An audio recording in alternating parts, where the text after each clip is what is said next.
गिरधारी तेरी आरती गाऊं।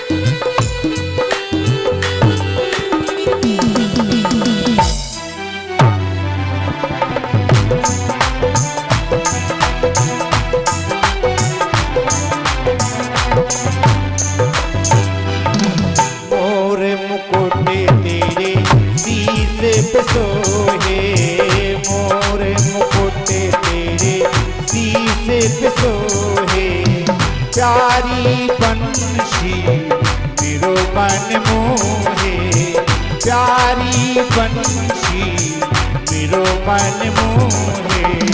देखे छवि मैं तो बल बल जाऊं रे, आके बिहारी तेरी आरती गाऊं रे, हे गिरधारी तेरी आरती गाऊं।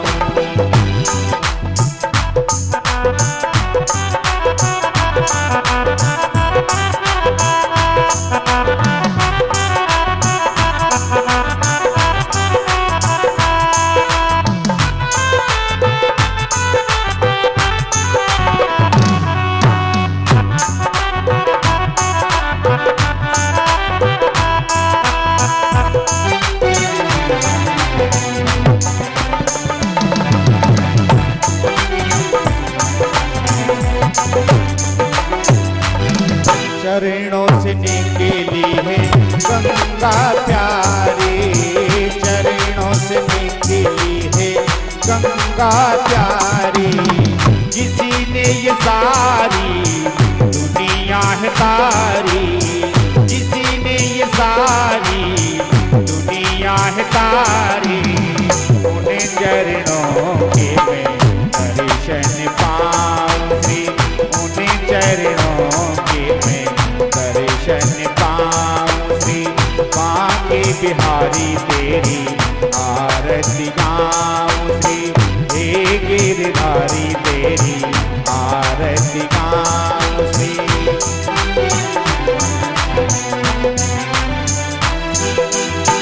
दास अनाथ के नाथ आपे हो, दास अनाथ के नाथ आपे हो। सुख दुख जीवन प्यारे साथ आपे हो, सुख दुख जीवन प्यारे साथ आपे हो। प्यारी छवि तेरी मन में बसाऊंगी, प्यारी छवि तेरी मन में बसाऊंगी। हे गिरधारी तेरी आरती गाऊंगी, बांके बिहारी तेरी आरती गाऊंगी। श्यामेश्वर तेरी आरती गाऊंगी, नंद के लाला तेरी आरती गाऊंगी। कर्पूर गौरम करुणावतारम संसारसारम भुजगेन्द्रहारम सदा वसंतम हृदयारे विंदे भवं भवानी सहितं नमामि। त्वमेव माता च पिता त्वमेव बन्धु च सखा त्वमेव, त्वमेव वेद्या द्रविणं त्वमेव, त्वमेव शर्वं मम देवदेवा, त्वमेव सर्वं मम देवदेवा। श्री बांके बिहारी तेरी आरती गाऊं, श्री गिरधारी तेरी आरती गाऊं, श्री बांके बिहारी तेरी आरती गा आरती गा आरती गा। बोलिए भगवान बिहारी लाल की जय, श्री राधा रानी सरकार की जय। श्री गणेशाय नमः, श्री सरस्वती नमः, श्री माता पितृचरण कमलेभ्यो नमः। समस्थान देवताभ्यो नमः।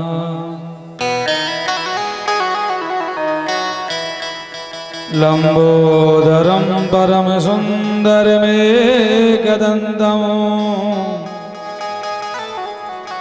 पीतांबरं द्विनयनं परमं पवित्रम्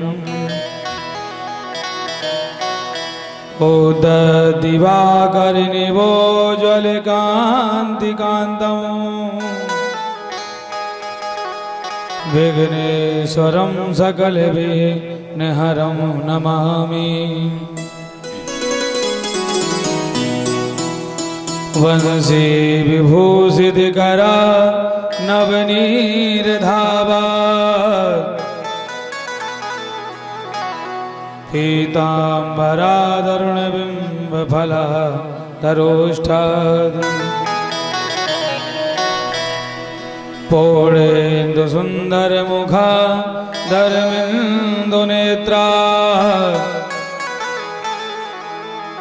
कृष्णात् परं किमपि त्वमहं न जाने।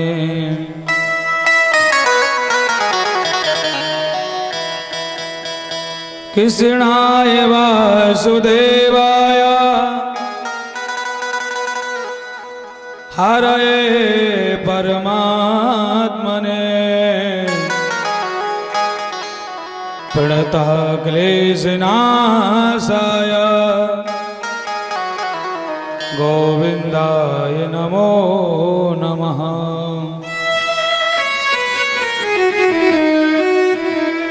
जिसने अपनी सौंप दे प्रभु के हाथों डोर, कभी बिगड़ती ना सुनी पकड़े नंद किशोर। हे भारत के सारथे तुझको कोटि प्रणाम। आए विराजो कंठ में मन की खोले लगाओ। दीन कृष्णा को सर्वधन श्रीमद् भागवत रूप। इनको जो आश्रय गयो तो जग में होगी भूल। बोली वृंदावन बिहारी लाल की जय। श्री राधा रानी सरकार की जय। श्री गोवर्धन नाथ की जय। श्री कुंडेश्वरी मात की जय। श्री शनिदेव महाराज की जय। श्री यज्ञनारायण भगवान की जय। श्री बाग विराजन धाम की जय। श्री भागवत भगवान की जय। श्री राम राय सरकार की जय। जय जय श्री राधे श्री राधे श्री राधे श्री राधे। वीरभूमि महोबा जनपद के जहां महाराज छत्रसाल की कर्म भूमि रहे जैतपुर से आए महेश खजांची जी अपने गुरुदेव जी व्यास जी का आशीर्वाद प्राप्त करते हुए ऐसी वीरभूमि से आए हैं। कहते हैं छत्ता तोरे राज में धक धक धरती होए और जित जित घोड़ा मुख करे तित तित फत्ते होए। ऐसे ही महाराज छत्रसाल की पावन कर्म भूमि से महेश खजांची जी और महाराज से आशीर्वाद प्राप्त करते हुए श्री राधे। आइए नित्य की भांति कथा रूप गंगा में प्रवेश करने से पहले हमारे आराध्य और आप सबके आराध्य श्री गोवर्धन नाथ हैं। बड़े प्रेम भाव से उनकी स्तुति गाएंगे। इसके बाद हम और आप नित्य की भांति कथा रूपी गंगा में प्रवेश करेंगे। जय जय लाल गोवर्धन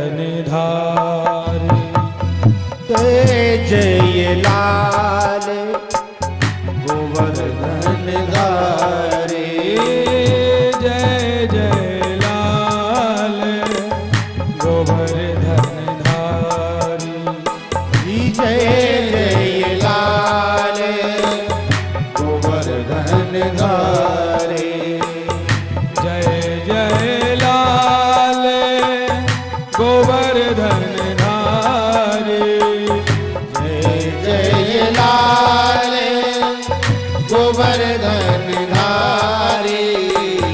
नेत प्रिया सुख मंगलकारी। नेत प्रिया सुख मंगलकारी। जय जय लाल गोवर्धन धारे। जय जय लाल गोवर्धन धारे। जय हो गोवर्धन नाथ की जय हो। मीठी मीठी तालियों की सेवा करते हुए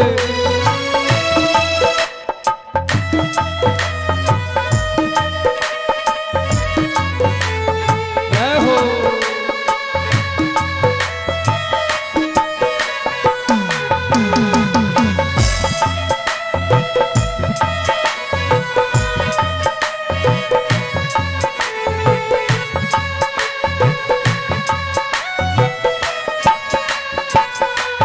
गोवर्धन नाथ की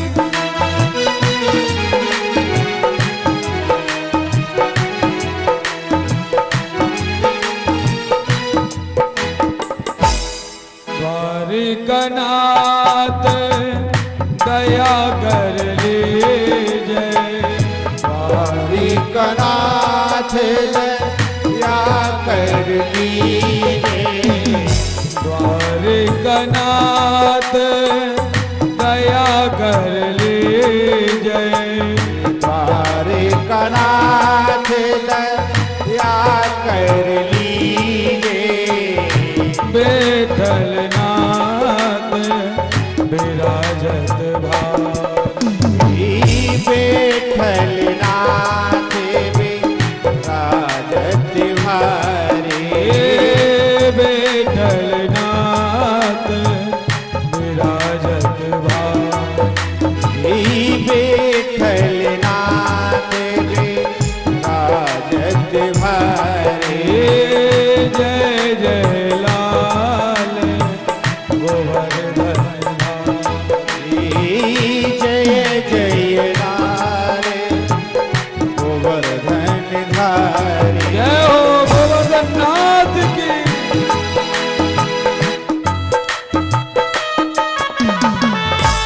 जय हो।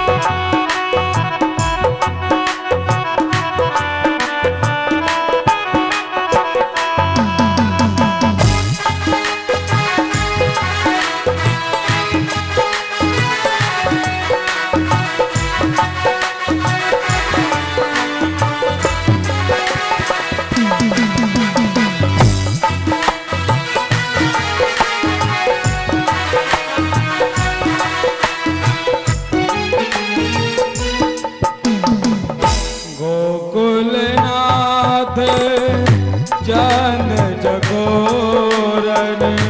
गोकुलनाथ चंद्र जगोरने। गोकुलनाथ चंद जगोरन। गोकुलनाथ चंद्र जगोरने। मदन मोहन जी पे जाओ बलिहारी। मदन मोहनी पे जाऊं बलिहारे। जय जय लाल गोवर्धन धारे। जय जय लाल गोवर्धन धारे। जय जय लाल गोवर्धन धारे। जय जय लाल गोवर्धन धारे। जय जय लाल गोवर्धन धारी। जय जय लाल गोवर्धन धारी। जय जय लाल गोवर्धन धारे। जय जय लाल गोवर्धन धारे। जय जय लाल गोवर्धन धारी। जय जय लाल गोवर्धन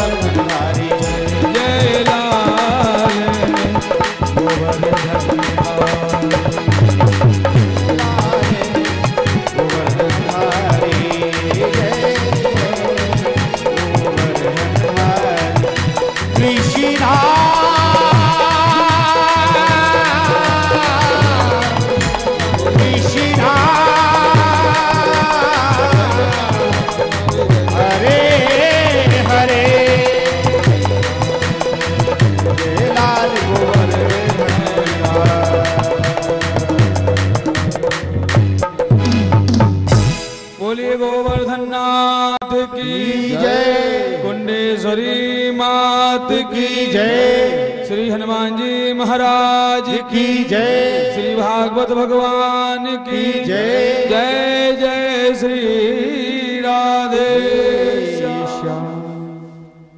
श्री राधे परम मंगलमय अकारण करुणा वर्णालय भक्त वांछित कृप करो विदिंदित तड़ंदित पीतांबरधारी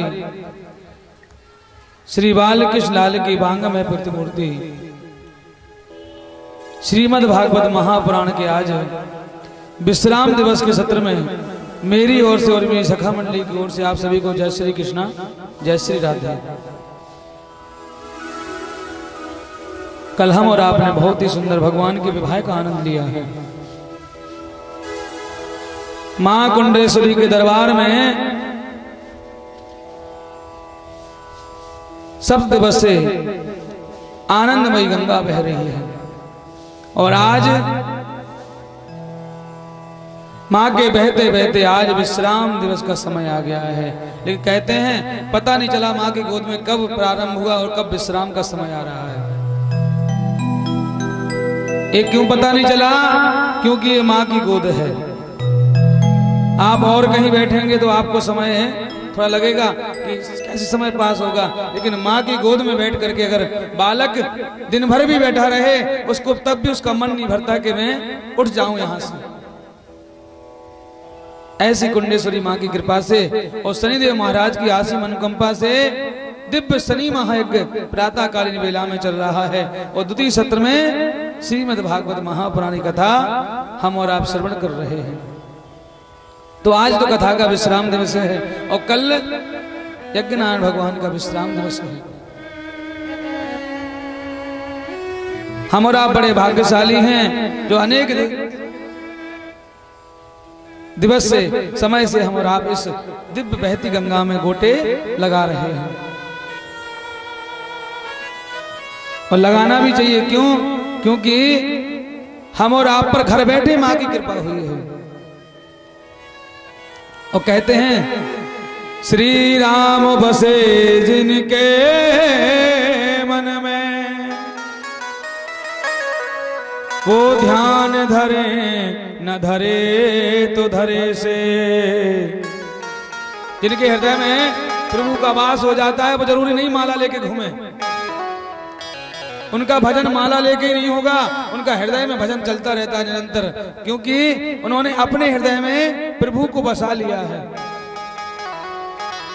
श्री राम बसे जिनके मन में वो ध्यान धरे न धरे तो धरे से। और जिन मात पिता की सेवा करी वो तरे न तरे तो तरे से। जिन्होंने अपने माता पिता की सेवा की हो वो खूब मंदिर ना गए हो तो भी भगवान के धाम वो गए हैं, क्योंकि माता पिता की उन्होंने सेवा की अपने। वो ना तरे तो तरे से, वो तरे ही समान है।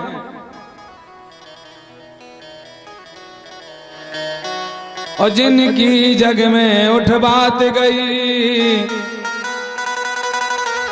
वो मरे न मरे तो मरे से। और जिनकी जग में बात उठ जाए, समाज में उसकी हंसी हो जाए और उसकी बात को मिथ्या मान लिया जाए, महाराज वो मरे समान है। कि संसार में व्यक्ति एक बार मरता है, वो अपमान की आग में व्यक्ति बार बार मरता है। तो हम और आप बड़े भाग्यशाली हैं जो माँ की दिव्य कृपा बरसी है।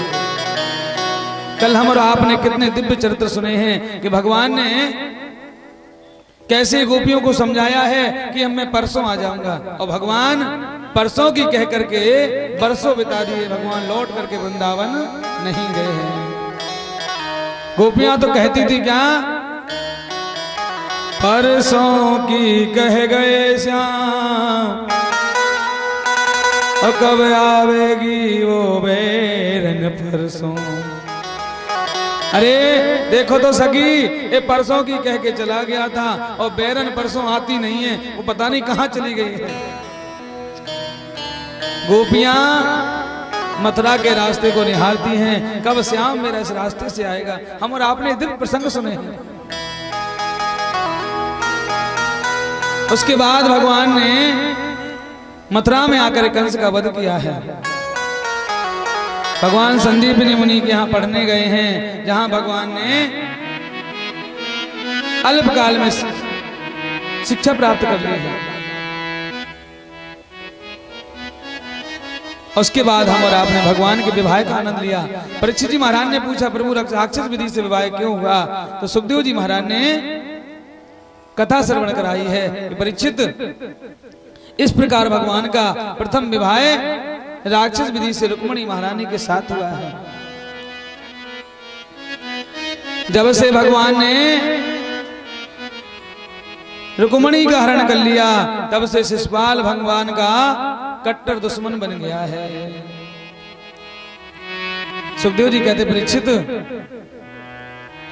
भगवान की प्रथम रानी से एक पुत्र हुआ है। प्रदुम्न हि धर्मस्या नहीं धर्मते ही वर्मतः। एक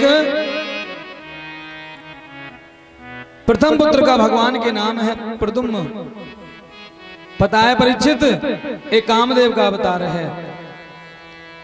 बोले महाराज, कामदेव का अवतार कैसे है? बोले एक समय की बात है, जब भगवान शंकर समाधि में बैठे थे और कामदेव भगवान शंकर की समाधि को खुलवाने के लिए पहुंच गया। और कैसे पहुंचा है? क्योंकि देवताओं ने कहा है, जाओ भगवान की समाधि को तुम जाओ, भगवान की समाधि खुलवा दो। आज जैसे ही कामदेव आया, जैसे ही भगवान शंकर की समाधि खुली, कामदेव जल करके भस्म हो गया है।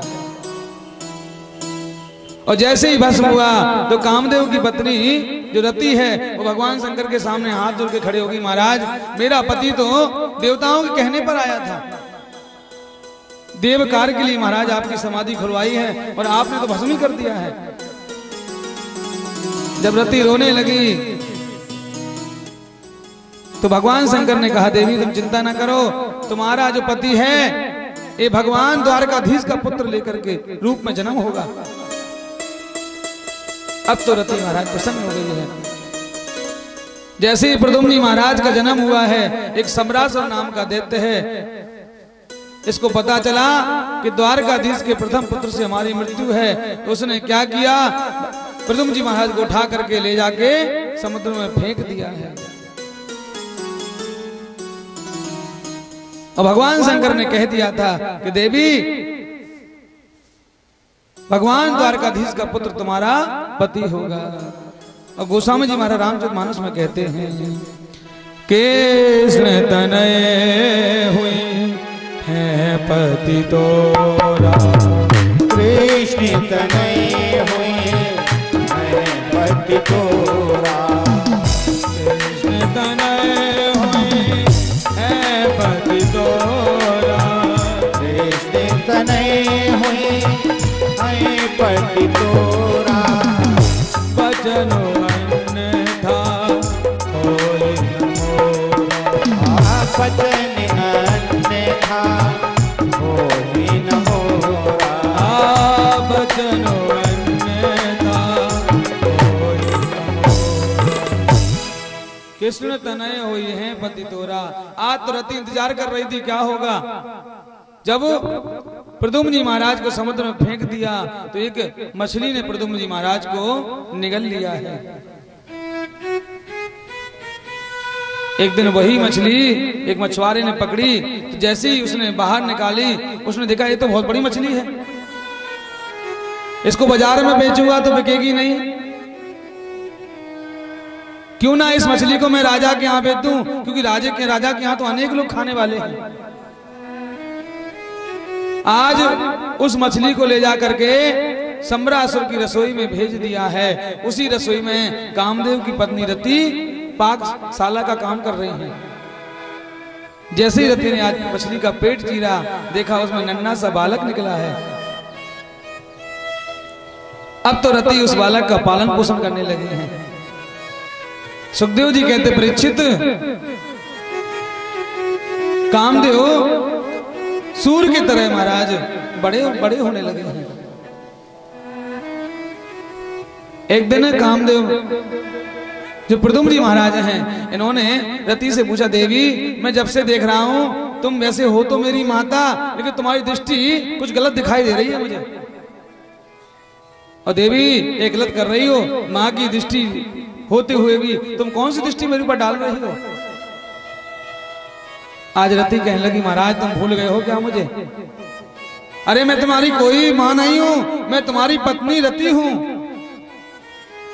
आज कामदेव प्रद्युम्न जी महाराज को पूरा वृतांत सुनाया और कहा, जानते हो महाराज आप मेरे बेटे नहीं हो, आप किसके बेटे हो? तो आज रति बता रही है, भवान नारायण सुतः, भगवान नारायण सुतः, तुम भगवान द्वारकाधीश के तुम पुत्र हो। संबरेण हतो ग्रहात, ये संबरासुर नाम का दैत्य है ना महाराज, तुम्हें मारने के लिए इसे समुद्र में फेंक दिया था। आज सारी स्थिति रति ने प्रद्युम्न जी महाराज को बताई, तो आज प्रद्युम्न जी महाराज ने जाकर के संबरासुर को ललकारा है और संबरासुर से युद्ध किया। इतना भयंकर युद्ध किया है कि संबरासुर का वध कर दिया है और रति को साथ लेकर के द्वारकापुरी वापस हुए हैं। आज जैसे ही द्वारका में प्रवेश किए हैं, भगवान के तरीके से तरह ही प्रद्युम्न जी महाराज दिखते हैं। अब तो पूरे द्वारका में हल्ला मच गया, भैया द्वारकाधीश ने दूसरा विवाह कर लिया है। भगवान के कानों तक बात गई, हम तो अंदर बैठे हैं, कौन से द्वारकाधीश बाहर आ रहे हैं। जैसे ही जाकर के रुक्मणी महारानी ने और द्वारकाधीश ने देखा, तो अब तुरंत रुक्मणी महारानी पहचान गई, ये तो मेरा बेटा प्रद्युम्न है। अब तो जो कष्ट मन में था कि मेरा बेटा चला गया है, अब तो इतनी प्रसन्नता है कि गया बेटा बचपन में और बहू रानी को साथ लेकर के आ रहा है। अब तो प्रसन्नता का पारावार नहीं रहा।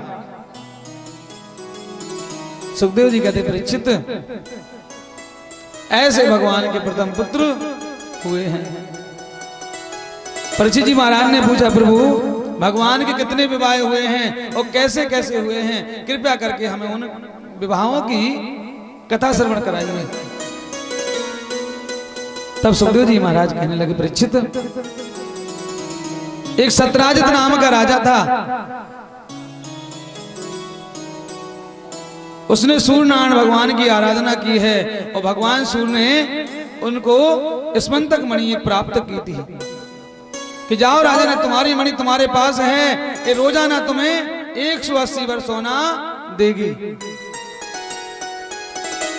सत्राजितस्य धर्मस्य नहीं धर्मते ही वर्मतः, यदि तीर्थ धर्माणा यथेच्छसि तथा कुरु। अब तो महाराज सत्राजित बड़ा प्रसन्न है। एक दिन क्या हुआ, सत्राजित ने वो मणि अपने गले में धारण की और भगवान की सभा में पहुंच गया। सुखदेव जी कहते, परीक्षित जैसे सत्राजित सभा में प्रवेश किया, इतना उजेला हुआ, ऐसा लगा जैसे करोड़ों सूर्य एक साथ प्रकट हो गए हों। तो द्वारकाधीश ने तो कुछ नहीं कहा, लेकिन सभा में जो द्वारकाधीश का परकर बैठा था, उन्होंने कहा कि सत्राजित ये मणि द्वारकाधीश के गले में शोभायमान होगी, तुम्हारे गले में मणि शोभा नहीं देती है, क्योंकि हमारे द्वारका के राजा द्वारकाधीश हैं। इतना सुना सत्राजित बोला, क्यों दे दूंगा भैया, ये बड़ी तो मुझे मिली है, मैं द्वारकाधीश को क्यों दूं। इतना सुन करके ये जैसे ही लौट आया, इसके छोटे भाई का नाम है प्रसेन। प्रसेन बोला, भैया क्या मणि ये मैं पहन सकता हूँ? अरे बोले तू मेरा भाई है, तू तो पहन सकता है। आज वो मणि इसने अपने भाई गले में पहनाई और भाई शिकार खेलने के लिए जंगल में चला गया है। भाई जब लौट करके नहीं आया एक दिन हो गया, 2 दिन हो गए, जैसे ही तीसरा दिन हुआ, अब तो इसने अपनी पत्नी से कहा है, देवी देख रही हो, कहते ना बचपन के कार्य व्यक्ति छोड़ता नहीं है। बोले महाराज कैसे? बोले चोर चोरी छोड़ सकता है, लेकिन हेरा फेरी थोड़ी ना छोड़ेगा। बोले द्वारकाधीश है ना जो। एक दिन मैं इसकी सभा में गया था, इसने अपने सभा के लोगों से हमसे मणि मंगवाई थी, और जब मैंने मणि मना कर दी तो देखो मुझे लगता है इसने मेरे भाई को मार दिया है और मेरी मणि चोरी कर ली है। देखो देवी बताना मत किसी को तुम, वो आप तो जानती हैं, जानते भैया कि माताओं से कोई बात कह दो और बस इतना लगा दो कि बताना मत किसी को, तो वो बात फिर रुक नहीं सकती, वो तो जाएगी। पूरे द्वारका में बात फैल गई है, करने करने जपन जना। उसने अपनी सहेली को बताया, बहन देख रही हो ना ये द्वारकाधीश बड़ा छलिया है, और बहन तुम बताना मत किसी को। अरे बोले बहन मैं काय को बताऊंगी। धीरे धीरे पूरे द्वारका में बात फैल गई। अब तो द्वारकावासी कहने लगे भैया हाँ हाँ ये तो सब चलता है, चोर तो पहले से ही रहे हैं। जैसे ही भगवान के कानों में बात गई, भगवान को बड़ा कष्ट हुआ कि आज मुझे मणि की चोरी लग गई है। आज भगवान मणि को खोजने के लिए निकले हैं। जैसे ही भगवान आज जंगल में गए हैं तो जंगल में क्या देखा? प्रसेन मरा पड़ा है। वही प्रसेन जहां मरा पड़ा है वहीं एक सिंह के निशान है। आज जैसे ही भगवान सिंह के निशान देखते हुए गए तो आगे जाकर के देखा कि सिंह मरा पड़ा है, वहीं एक रीछ के निशान है। आज जब रीछ के निशान देखे, रीछ के निशान देखते देखते गए तो देखा कि गुफा में पहुंच गए। उस गुफा में एक कन्या उस मणि से खेल रही है। जैसे ही भगवान ने कन्या को देखा और कन्या ने भगवान को देखा तो कन्या चिल्लाने लगी, अरे महाराज देखो पिताजी कौन आ गया है। इतना सुनते ही उस कन्या के पिता कौन हैं? श्री जामवंत जी महाराज हैं। आज जामवंत जी आए और भगवान से युद्ध करने लगे हैं। सुखदेव जी कहते परीक्षित ऐसा वैसा युद्ध नहीं हुआ है, एक दिन नहीं 2 दिन नहीं महाराज 27 दिन युद्ध हुआ है। और जैसे ही 28वें दिन हुआ अब तो महाराज भगवान ने ऐसा खींच के मुक्का मारा। अब तो महाराज जैसे ही जामवंत जी को मुक्का मारा, जामवंत जी खड़े हो गए, सरकार मैंने पहचान लिया आप कौन हो। बोले कौन हो? बोले आप मेरे राम राजा सरकार हैं। भगवान बोले क्यों जामवंत 27 दिन मार खाई तब नहीं पहचाने? सुखदेव जी से परीक्षित ने पूछा प्रभु भगवान ने जामवंत जी से युद्ध क्यों किया है? बोले बात तो समय की है जब प्रभु राम का रावण से युद्ध चल रहा था।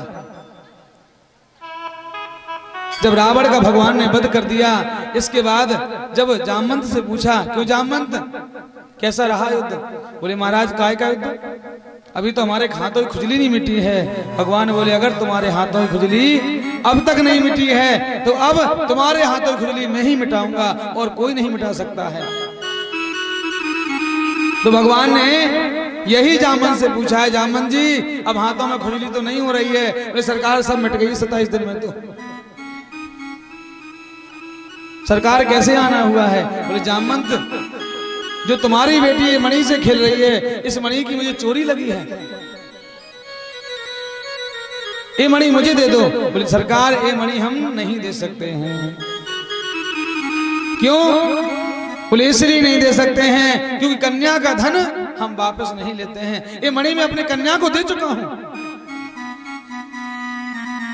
इसीलिए आपने देखा है ना अब तो भैया सब एक दूसरे के यहाँ खाते हैं, लेकिन पहले के हमारे पूर्वजों में नियम था कि अपनी बेटी के यहाँ जाते थे तो जल भी नहीं पीते थे। क्यों? क्योंकि कन्या दान किया है हमने और दान किए हुए व्यक्ति का हम भोग नहीं कर सकते हैं। अगर कोई वस्तु आपने दान कर दी है और फिर उस वस्तु को अपने हाथ में तुम नहीं ले सकते हो, अगर लोगे तो आगे कथा आएगी अभी। राजा नृग ने अगर दान की हुई चीज का भोग कर लिया था तो महाराज उसको भी दंड मिला है। जामवंत जी कहने लगे, प्रभु हम मणि नहीं दे सकते हैं, मैं अपनी कन्या को दे चुका हूं मणि। हाँ प्रभु, एक काम हो सकता है, आप मेरी कन्या से विवाह कर लो तो कन्यादान में मणि आपको मिल जाएगी। आज भगवान ने दूसरा विवाह जामवंत की पुत्री जामवती के साथ किया है। और जैसे ही आज द्वारका लेकर के आए और सत्राजित की मणि सौंप दी है। जैसे ही सत्राजित को मणि सौंपी है, अब तो महाराज पूरी द्वारकावासी सत्राजित को गाली देने लगे हैं। देखो ये वही है जिन्होंने भगवान को चोरी लगाई थी। भगवन नीन धर्मेणा नहीं धर्म सिहि वर्मता सर्वेन्द्रियाणि तीर्थस्थम नहीं धर्मति वर्मतः। अरे ये वही दुष्ट है जिसने हमारे द्वारकाधीश को चोर बना दिया है। अब तो जहां से सत्राजित निकले वहीं लोग गाली दें। देखो ये वही आ रहा है जो भगवान को चोरी बता रहा था। एक दिन सत्राजित परेशान होकर के द्वारकाधीश के महल में आया, सरकार मुझे क्षमा कर दो। भगवान बोले, भैया मैंने तो कुछ कहा नहीं है, तुमने चोरी लगाई, मैंने तुम्हारी मणि लाके दी, अब मैंने कौन सा अपराध कर दिया है? बोले सरकार अपराध नहीं, अपराध तो मुझ पर हो गया है सरकार। पूरी द्वारका मुझे गाली देती है, जहां जाता हूं वहीं लोग मुझे गाली देते। देखो ये वही है जो भगवान को चोरी लगाई थी। भगवान बोले तो मैं क्या करूं? बोले सरकार आप मेरे रिश्तेदार बन जाओ, जब मेरे आप रिश्तेदार बन जाएंगे तो मुझे कोई गाली नहीं देगा। मेरी कन्या है उसके साथ आप विवाह कर लो। भगवान बोले ठीक है भैया, अगर तेरी कष्ट मेरे विवाह से दूर होता है तो कर ले। और तीसरा विवाह भगवान का सत्राजित की बेटी सत्यभामा के साथ हुआ है। सत्राजित आज 180 भर जो मणि सोना देती थी आज मणि देने लगा। भगवान बोले भैया मुझको मत देना। क्यों? बोले जनता कहेगी देखो कृष्ण कितना लालची है, इसने लालच में विवाह कर लिया है। भैया ये मणि तुम अपने पास रखो, ये मणि मुझे नहीं चाहिए। अब सत्राजित बोला महाराज ये मणि तो हम आपको देंगे, हम नहीं रख सकते। बोले रख अपने पास लो, जिसके इसके 180 बार जो सोना निकलेगा वो तो हमारे राज्य को उसमें जमा कर देना। सुखदेव जी कहते परीक्षित ऐसे भगवान का तीसरा विवाह सत्यभामा के साथ हुआ है।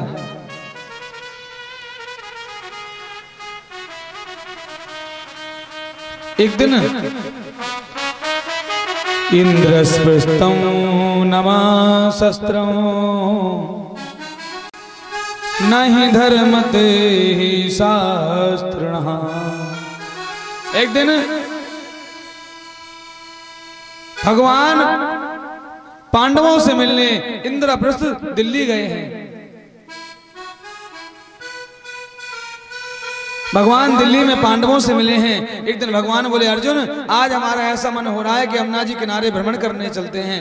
आज भगवान यमुना किनारे भ्रमण करने के लिए आए हैं।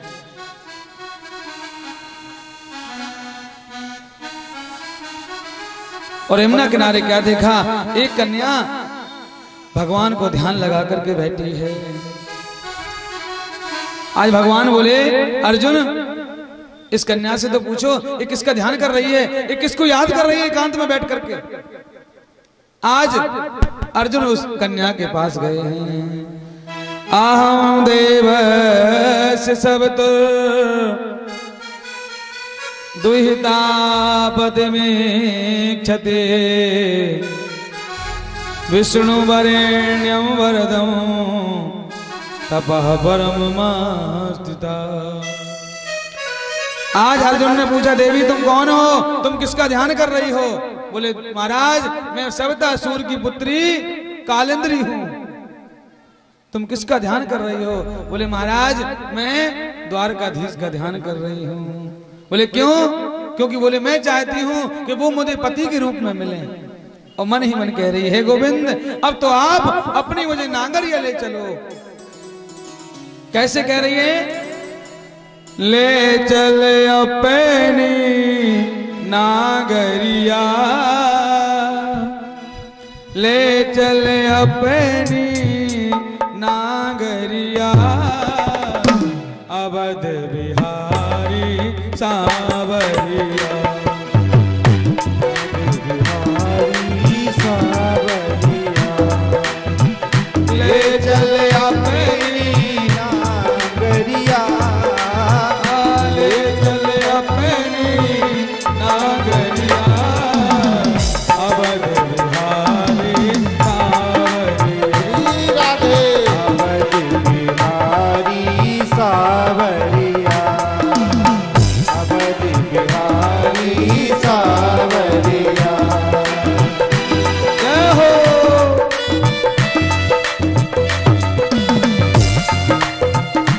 जय हो आनंद कंद भगवान की जय हो।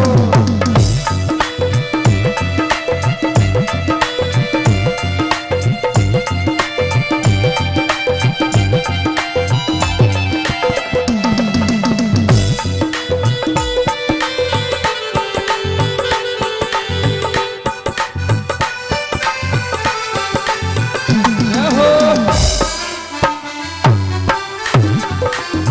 हरि बोल।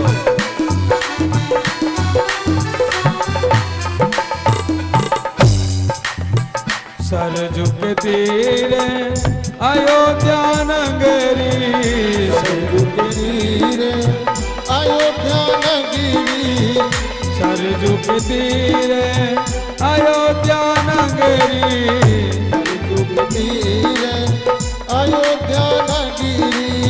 सरजू के तीर क्या है? अयोध्या नगरी है। और संत वहां क्या करते हैं? संत भरे जहां गागरिया, संत भरे गागरिया, अवध बिहारी सावरिया, अवध बिहारी सावरिया, ले चल अपनी नागरिया, ले चल अपनी नागरिया, अवध बिहारी सावरिया। ओ अवध बिहारी सावरिया। जय हो। मीठी मीठी तालियों की सेवा करते हुए भैया भैया। अच्छा भगवान की नगरी कौन कौन जाना चाहता है? हाथ उठा करके देखिए। आज का ही समय है सो खूब जालो हाथ वाली सेवा करते हुए। देखिए रोज आपको बता रहा हूं कि भगवान राम के दरबार में पाप ने भी कुछ मांगा था, और हम चाहते हैं कि आप लोग अपने घर पुण्य लेके जाएं, पाप लेके न जाएं। पाप ने कहा था ना हम कहाँ रहे, तो भगवान राम ने भी कह दिया था जो कीर्तन में ताली ना बजाए जा मुख बैठो जाए। जय हो। इसलिए भैया ऐसे नहीं। जय हो।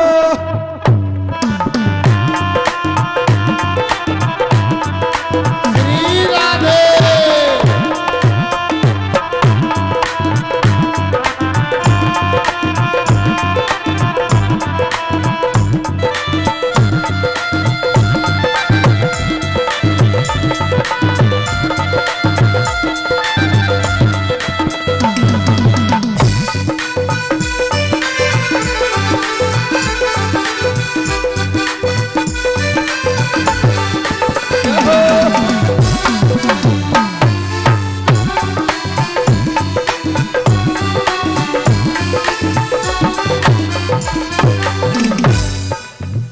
कनक भवन सिया रघुपति राजे, कनक भवन सिया रघुपति राजे, कनक भवन सिया रघुपति राजे, कनक भवन सिया रघुपति राजे,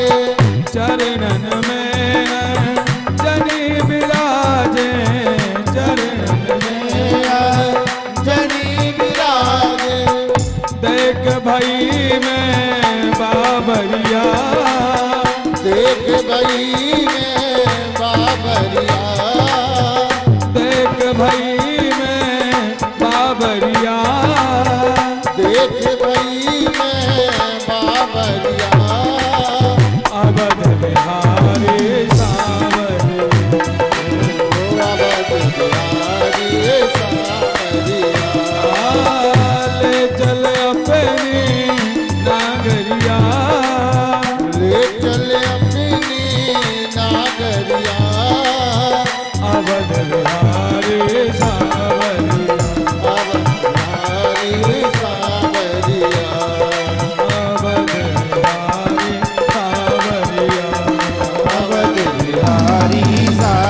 सावरिया, अवध बिहारी सावरिया, अवध बिहारी सावरिया, अवध बिहारी सावरिया, अवध बिहारी सावरिया, अवध बिहारी सावरिया, अवध बिहारी सावरिया। बोली आनंद गंध भगवान की जय। ले चल अपने नागरिया, अवध बिहारी सांवरिया। हे गोविंद, अगर हमारा जाने का भी कहीं मन हो तो आपके चरणों में जाने का मन हो, संसार में जाने का मन हमारा कभी नहीं हो। गोविंद, ऐसी मति गति हमारी आप ऐसे ही रखना। भगवान से आप जैसा रिश्ता बना लोगे, भगवान वही रिश्ता आपका निभाएंगे। देखिए, भक्तमाल में कथा आई है। भक्तमाल किसे कहते हैं? जिसमें भगवान के कलयुग के भक्तों की कथा दी गई हो, उसे भक्तमाल कहते हैं।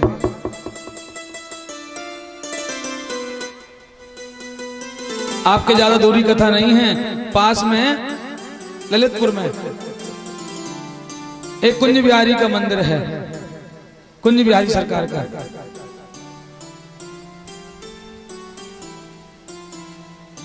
वहां के पुजारी जी को कोई संतान नहीं थी। नित्य प्रति प्रातः कालीन वेला में उठ करके कुंज बिहारी सरकार की पूजा सेवा करते थे। संतान थी नहीं, संपत्ति अपार थी।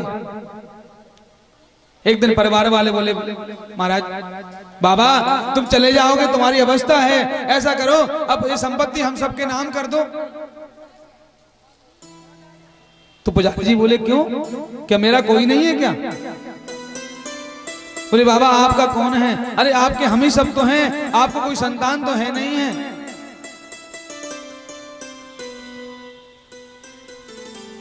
कौन कह रहा नहीं संतान? बोले, कौन है बाबा? बोले, जो कुंज बिहारी बैठे हैं ना अंदर, ये मेरे बेटा है और मैं इनका पिता हूं। अरे बाबा क्या बात करते हो? अरे तुम्हारी कोई लकड़ी नहीं देगा। आज पुजारी जी के मुख से निकल गया, मेरी लकड़ी कोई दे ना दे, मेरा कुंजू मुझे लकड़ी देगा। देखना मेरे मरने के बाद मेरा कुंजू लकड़ी निकली आएगा।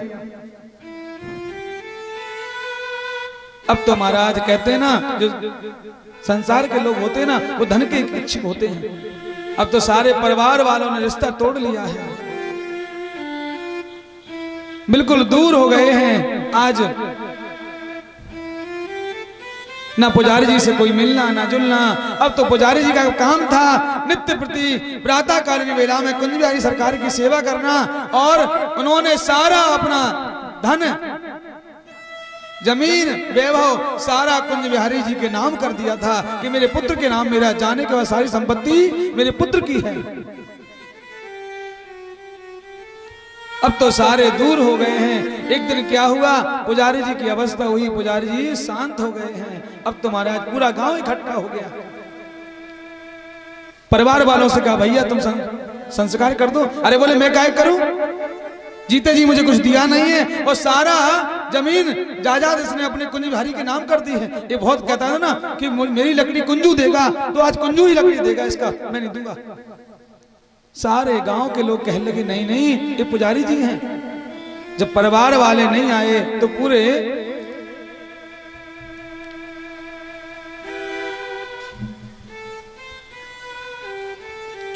गांव वालों ने क्या सोचा, भैया चलो हम सब चलते हैं, संस्कार करते हैं। आज ले जा करके पुजारी जी को जैसे ही शमशान में पहुंचे, आज सारे गांव वाले खड़े, देखो इतनी संपत्ति है लेकिन आज कोई लकड़ी देने नहीं आ रहा है।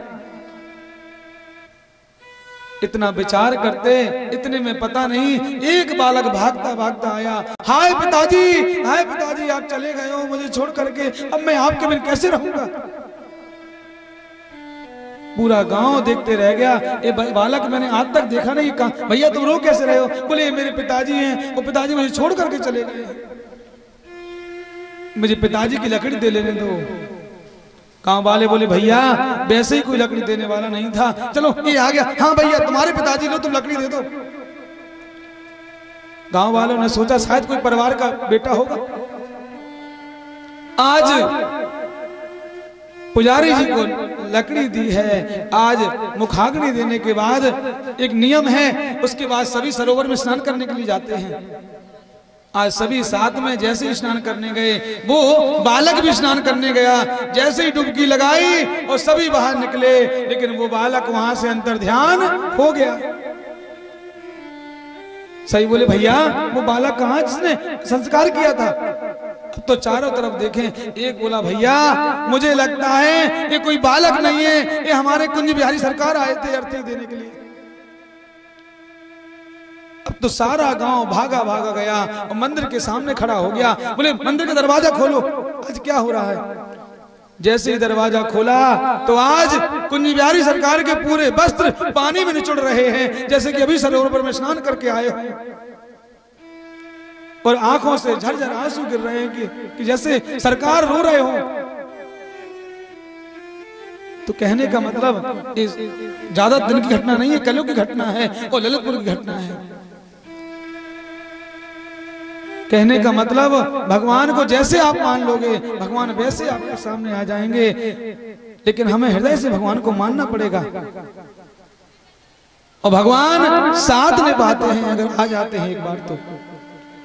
आज जो कन्या बैठी है इससे पूछा देवी तुम कौन हो, तो कहने लगी मैं सबतासुर की पुत्री, महाराज मैं कालेंद्री हूँ। बोले तुम यहाँ कैसे बैठी हो। बोले मैं द्वारकाधीश को पति रूप में वरण करने के लिए बैठी हूँ। विष्णु वरेण्यं वरदं तपः परममासिता। ओ तुम्हें द्वारकाधीश से विवाह करना है। बोले हाँ। अब तो अर्जुन गए, सरकार तुम्हारे गुरु बड़े उच्च के हैं। बोले कैसे। बोले जो कन्या है ना तुम्हारी तपस्या कर रही है, जाओ विवाह कर लो इससे। अब तो भगवान बोले कह दो कि वो आ गए हैं, वो सामने खड़े हैं। आज भगवान का चौथा विवाह सबतासुर की पुत्री कालेंद्री के साथ हुआ है। परीक्षित जी से सुखदेव जी महाराज कहते हैं पांचवा विवाह भगवान का, एक उज्जैन देश के राजा हैं बिंद और अरविंद, इनकी बहन का नाम है मित्रविंदा। मित्रविंदा मन ही मन भगवान से प्रेम करती है, लेकिन इसके भाई दोनों भाइयों की इच्छा है कि मैं दुर्योधन के साथ विवाह कर दूं। जब भगवान को पता चला है तो भगवान ने जाकर के मित्रविंदा का हरण किया और मित्रविंदा के साथ विवाह किया है। सुखदेव जी कहते परीक्षित पांचवा विवाह भगवान का ऐसे मित्रविंदा के साथ हुआ है। छठवां विवाह एक कौशल नरेश अयोध्या के राजा थे महाराज नग्नजित। राजा ने एक शर्त रखी थी कि 7 बैलों को जो एक साथ नाथ देगा उससे मैं अपनी कन्या का विवाह करूंगा। अनेक देश के राजा आए लेकिन कोई काम नहीं कर पाए, राजा का मन उदास हो गया है। सुखदेव जी कहते परीक्षित उसी सभा में हमारे द्वारकाधीश बैठे थे। द्वारकाधीश ने जाकर के 7 बैलों को एक साथ नाथ दिया। तो महाराज छठवां विवाह भगवान का सत्या देवी के साथ हो गया है।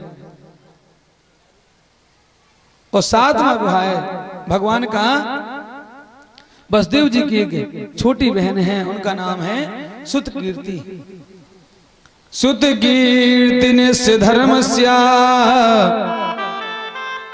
नहीं मारो पदधायुधा वैसे रिश्ते में भगवान की बहन लगती थी, भगवान की बुआ लगती थी और वसुदेव जी की बहन लगती थी। एक कैकेयी किसकी रानी है, इन्होंने अपनी बेटी सुतकीर्ति का विवाह भगवान के साथ किया है। ये हुए भगवान के 7 विवाह और 8वां विवाह भगवान का मध्य प्रदेश के राजा वृषसेन थे, उनकी पुत्री लक्ष्मणा के साथ हुआ है। परीक्षित, ऐसे भगवान के 8 विवाह हुए हैं। और महाराज मैंने सुना है भगवान के 16,108 विवाह हुए हैं। बोले हाँ, 16,100 विवाह भगवान के एक मुहूर्त, एक मंडप में, एक समय में एक साथ हुए हैं। बोले महाराज कैसे हुए हैं? बोले एक प्राकृत ज्योतिषपुर का राजा है भौमासुर, उसका एक नाम नरकासुर भी है। उसका भौमासुर नाम कैसे पड़ा? ये भूमि से प्रकट हुआ है।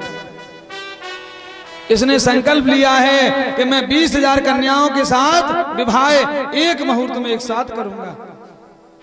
अब तो जिस राज्य में जाता है उस राजा को हराता है, उस राजा की कन्या को अपने यहां बंदी गृह में डाल देता है। ऐसे करते करते महाराज इसने 16,100 कन्याओं को बंदी गृह में डाल दिया है। नारद जी महाराज ने जाकर के बताया, प्रभु वो कन्याएं बड़े कष्ट में हैं, जाओ उनकी रक्षा करो। तो आज भगवान गरुड़ पे आरूढ़ होकर गए हैं। सभायाम गरुणो रूढ़ा प्रागर ज्योतिस्फुरम्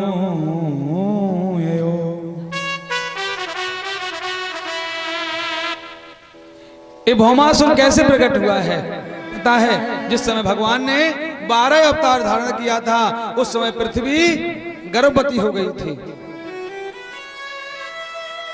उसी पृथ्वी का पुत्र भौमासुर प्रकट हुआ था। आज भगवान पहुंचे हैं। सबसे पहले भौमासुर के राजमहल के बाहर एक मुर नाम का दैत्य खड़ा है। आज भगवान ने मुर दैत्य से युद्ध किया है, मुर दैत्य को मारा है। इसके बाद भगवान ने भौमासुर से युद्ध किया है, भौमासुर का वध किया है। उसके बाद सारी कन्याओं को बंधन से मुक्त कराया और कहा जाओ देवी तुम अपने अपने घर जाओ। आज सारी कन्याएं कहने लगी महाराज कहां जाएं? बोले अपने घर चली जाओ। बोले महाराज आप जानते हैं अगर कन्या एक रात्रि भी घर से बाहर रहती है तो उसके मस्तक पे काला टीका लग जाता है, उसको कौन अपनाता है? और महाराज हम तो सालों से बंदी गृह में हैं, हमें कौन अपनाएगा? क्यों तुम्हारा घर नहीं है क्या? महाराज घर तो है, मान लिया मेरे पिता मुझे अपने घर में रख लेंगे, लेकिन हमारा वरण कौन करेगा? महाराज एक काम कर दो, हम सबका तो आप वध कर दो। हे नाथ हमें तुम मत त्यागो, यूं मेरा वध तुम कर दोगे। क्यों घर में नहीं कोई अपनाएगा, हम यूं ही कहां पर जाएंगे। हे नाथ आप हमारा वध कर दो, क्योंकि हमें घर में कोई अपनाएगा नहीं, हम कहां जाएंगे? क्यों? इसलिए महाराज हम नहीं रह सकते। ये सत्य कहा कि कन्या अगर एक रात्रि भी घर से बाहर निकले तो महाराज उसके मस्तक पर काला टीका लग जाता है। आज भगवान कहने लगे देवी रो मत, जिसका कोई नहीं होता है उसका मैं हूं, तुम चिंता क्यों करती हो? मैं तुम्हारा वरण करूंगा। आज समाज में बड़ी विकृति फैल गई है। हम किन्हीं घरों में सुनते हैं कन्याएं अपने पिता से कहती पिताजी आप भैया को सब छूट देते हो, वो हम लोगों पर पाबंदी रखते हो, ऐसा क्यों करते हो? इसका मतलब आप भैया को ज्यादा चाहते हो और हमें कम चाहते हो। अरे उन बहनों से हमारा कहना है भैया को नहीं, बहन ज्यादा बेटी ज्यादा कीमती है। अरे भैया कीमती नहीं, उतनी बेटी कीमती है। कैसे? आपने देखा होगा एक लोहे की दुकान होती है, लाखों रुपए का सरिया होता है, लेकिन कहां पड़ा होता है? वो सरिया दुकान के बाहर पड़ा रहता है, चाहे बरसात हो चाहे सर्दी हो, कुछ भी हो, धूप हो, लेकिन सरिया बाहर ही पड़ा रहेगा। और 1 लाख रुपए का हीरा होगा तो वो भी कहां रखा जाएगा? सोनी जी की दुकान के अंदर एक छोटी सी अलमारी होगी, उस अलमारी में भी और छोटी अलमारी होगी, उसके अंदर छोटा सा कोई डिब्बा होगा, उसमें भी महाराज कोमल वस्त्र या रुई बिछी होगी, उस पर उस हीरे को रखते हैं। क्यों? क्या वो हीरा कम कीमती है? अरे वो हीरा भी कीमती है और लोहा भी कीमती है, लेकिन बस बात एक ही है कि लोहे में अगर कोई निशान आ जाएगा तो लोहे का कुछ नहीं बिगड़ेगा, अगर उस हीरा में निशान आ गया तो वो हीरा बेकार हो जाएगा। इसी प्रकार हमारी जो बहनें हैं वो हीरा हैं, अगर बहनों पे किसी ने उंगली उठा दी तो माँ बाप का मरना हो जाता है, वो सहन नहीं कर पाते हैं। बेटों को कुछ भी कहो माँ बाप सहन कर सकते हैं, अगर बेटी पे उंगली उठी तो माँ बाप का मरना हो जाता है। इसलिए बेटों से कम नहीं है बेटी, बेटों से ज्यादा है हमारी बेटियां, क्योंकि बेटे तो एक घर का दीपक होते हैं और हमारी बेटी 2 घर का दीपक होती है। यहां रह करके तो नाम रोशन करती हैं और जब उस घर में जाती हैं उस घर में भी नाम रोशन करती हैं। अरे माओ से कोमल हृदय तो किसका होता है? जीवन पर्यंत इस घर में पली बड़ी हुई हैं और उस घर में जा रही हैं जिस घर को कभी देखा नहीं है, अनजान घर में कौन कैसा है उस घर में हमारी बहनों को भेज दिया जाता है। इनसे बड़ा हृदय किसका होगा?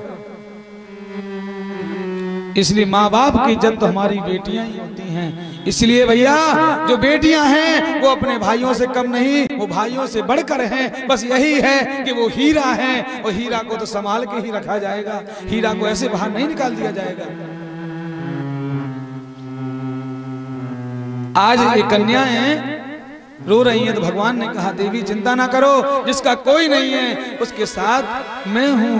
आज भगवान ने एक मुहूर्त में एक मंडप में 16,100 कन्याओं का पाणिग्रहण संस्कार किया है। तो सुखदेव जी कहते परीक्षित ऐसे भगवान के 16,108 विवाह हुए हैं। बोलिए द्वारकाधीश महाराज की जय। अब देखिए भगवान का कितना बड़ा परिवार है। 16,108 विवाह, हर एक रानी से एक कन्या और 10 पुत्रों का जन्म हुआ है। अब बताइए भैया कितने भगवानी कन्याएं हुई, कितने पुत्र हुए हैं? देखो 16,108 एक कन्या तो 16,108 भगवानी खुद की बेटियां हैं और एक रानी से 10 पुत्र। अब बताइए कितने पुत्र हुए हैं? बताइए भैया, कोई लगा सकता है गणित? सब पढ़े लिखे बैठे हैं ऐसे। एक रानी से 10 पुत्र और 16,108 रानियां, बताइए कितने पुत्र हुए हैं?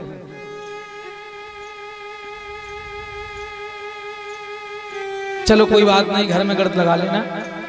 1,61,080 भगवान के खुद के बेटे हैं और 16,108 भगवान की खुद की बेटियां हैं। सुखदेव जी कहते हैं महाराज परीक्षित से कहते हैं परीक्षित देखो भगवान इतने बड़े परिवार में भी कितने प्रसन्नता से रहते हैं। बोले महाराज झगड़ा तो रोज होता होगा।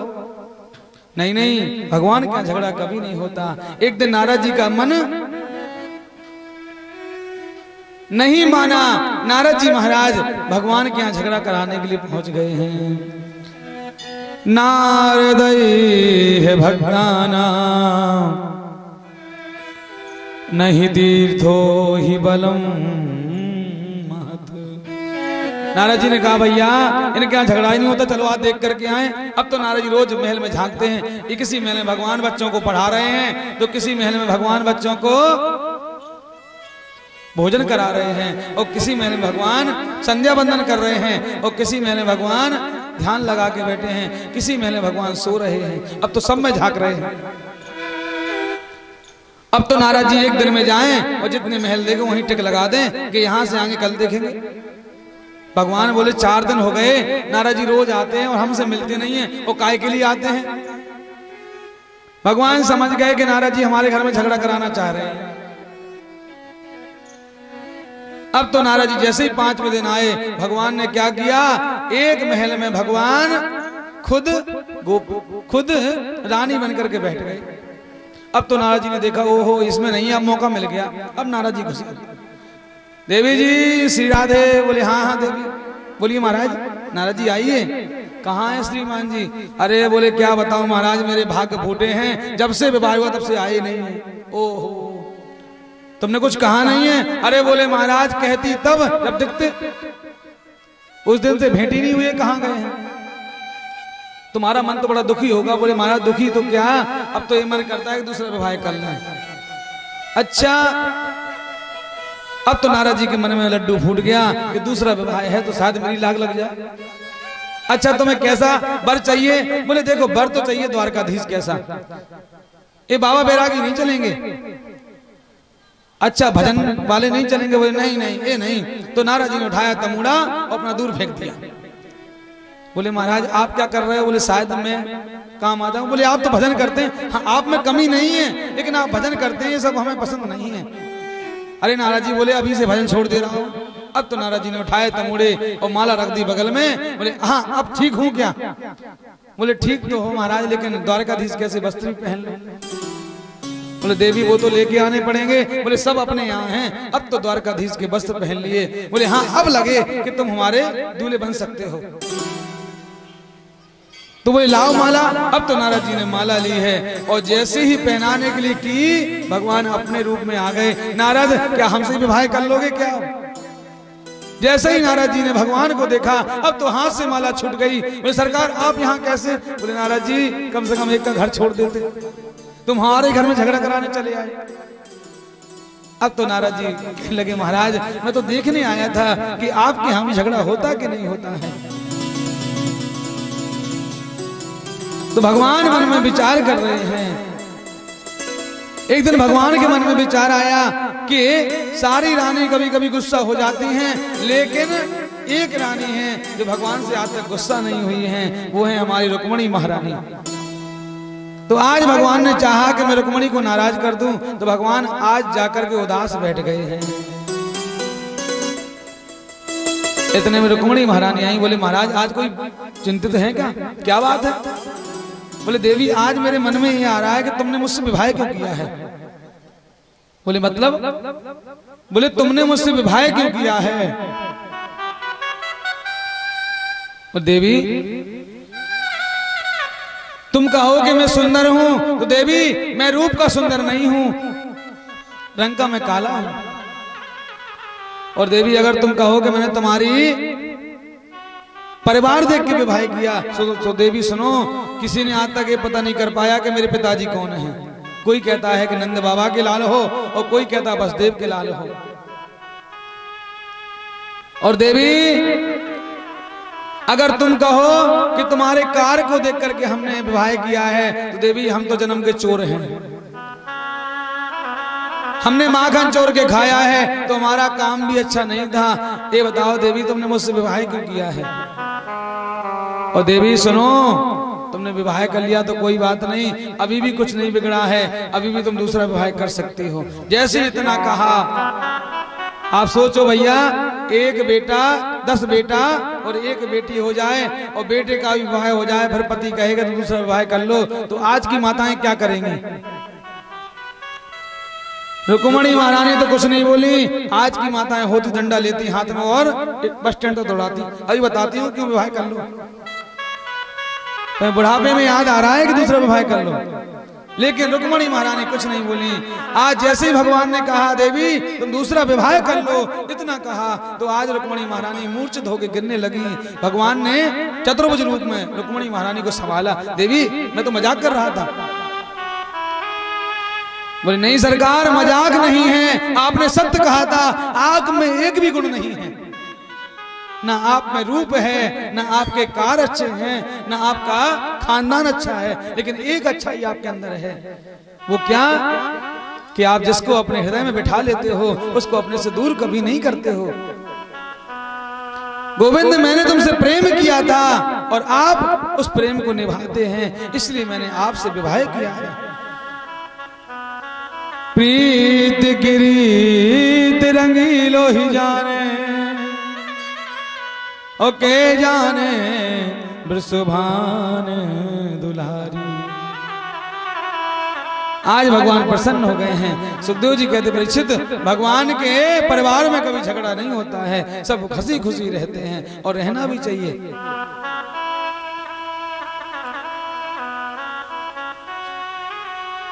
आज घर में लोग झगड़ा करते हैं, इन झगड़ों से क्या होता है महाराज, घर परिवार दूर होता है, घर के लोग एक दूसरे से महाराज दूर हो जाते हैं।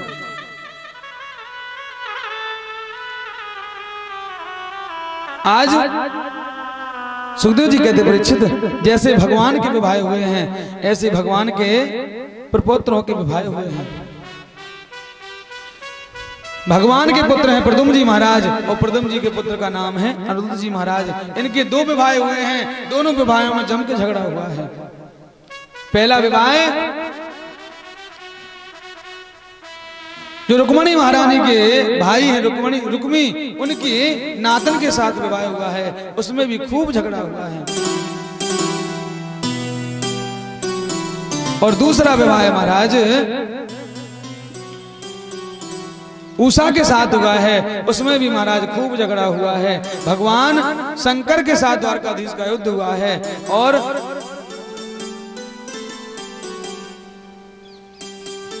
उषा के जो पिता हैं महाराज उनसे भी भगवान का युद्ध हुआ है। उषा के पिता का नाम है बाणासुर। उषा ने एक दिन स्वप्न में अनिरुद्ध को देखा तो आज उषा अपने मंत्री की बेटी चित्रलेखा से कहने लगी, बहन मैंने एक सुंदर पुरुष को देखा है, मैं उससे विवाह करना चाहती हूँ। आज मायावी चित्रलेखा ने महाराज सोते हुए अनिरुद्ध जी को बाणासुर की नगरी में बुला दिया है। दोनों ने गंधर्व विवाह कर लिया है। जब भगवान को पता चला तो आज भगवान अनिरुद्ध को कारावास से छुड़ाने गए हैं, तो वहीं शंकर भगवान से युद्ध हुआ है और बाणासुर को युद्ध हुआ है। भगवान ने बाणासुर की 1000 भुजाएं काट करके 4 भुजाएं जब बची तो बाणासुर की माता कोटरा देवी आकर के भगवान से हाथ जोड़ने लगी कि सरकार क्षमा करना। ऐसे सुखदेव जी कहते परीक्षित, जैसे भगवान के विवाह हुए हैं ऐसे ही भगवान के प्रपोत्रों के भी विवाह हुए हैं। सुखदेव जी कहते परीक्षित, भगवान हर समय अपने राज्य में प्रसन्न होकर के रहते हैं और अनिरुद्ध जी महाराज के ऐसे दोनों विवाह हुए हैं। आगे कथा आती है राजा नृग की कि राजा नृग बहुत धर्मात्मा राजा थे, लेकिन क्या करते थे, रोजाना एक गाय का राजा नृग दान करते थे।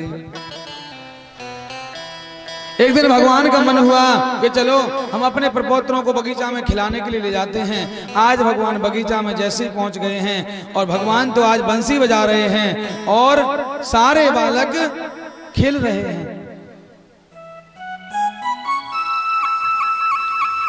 खेलते खेलते बालकों ने जैसे ही कुएं में झांक करके देखा, एक बड़ा सा गिरगिट दिखा। गिरगिट को देख करके सारे बालक चिल्लाने लगे, अरे महाराज रक्षा करो, देखो ये गिरगिट कितना बड़ा है। और जैसे ही भगवान ने आज उस गिरगिट को देखा तो वो गिरगिट एक राजा के रूप में आ गया है। जैसे ही राजा के रूप में वो गिरगिट आया तो भगवान ने पूछा तुम कौन हो, तो वो गिरगिट कह रहा है, निर्गो नाम नरेंद्रोहा मिच्वावा कुतनया प्रभो। भगवान ने पूछा तुम कौन हो, बोले महाराज मुझे नहीं जानते हो, मैं राजा नृग हूं, नृगो नाम नरेंद्रोहा। अच्छा तू राजा नृग है, फिर तू गिरगिट कैसे बना है? बोले महाराज मेरे से एक गलती हो गई थी। गलती क्या हुई है? महाराज मेरे से गलती एक हो गई थी कि महाराज मैं रोजाना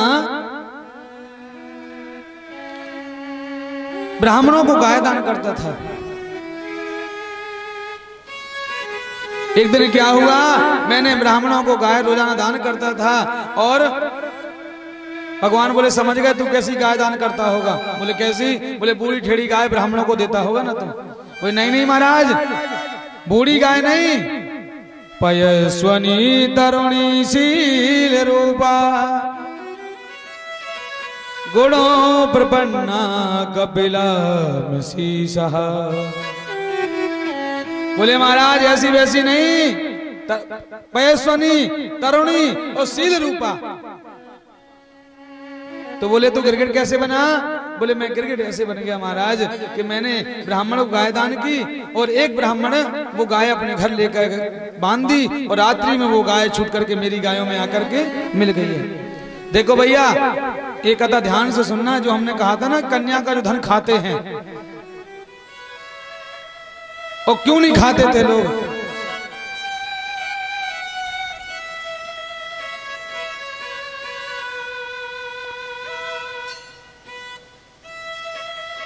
इसलिए नहीं खाते थे महाराज।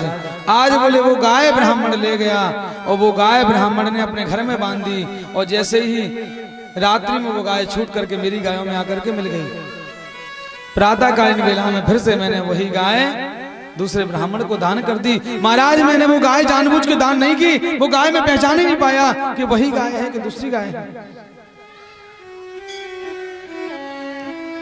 और एक ब्राह्मण दान लेकर के जा रहा था और वो ब्राह्मण गाय ढूंढने आ रहा था। बोले भैया ये तो मेरी गाय है। वो बोला भैया मैं तो अभी लेकर के आया हूं राजा से।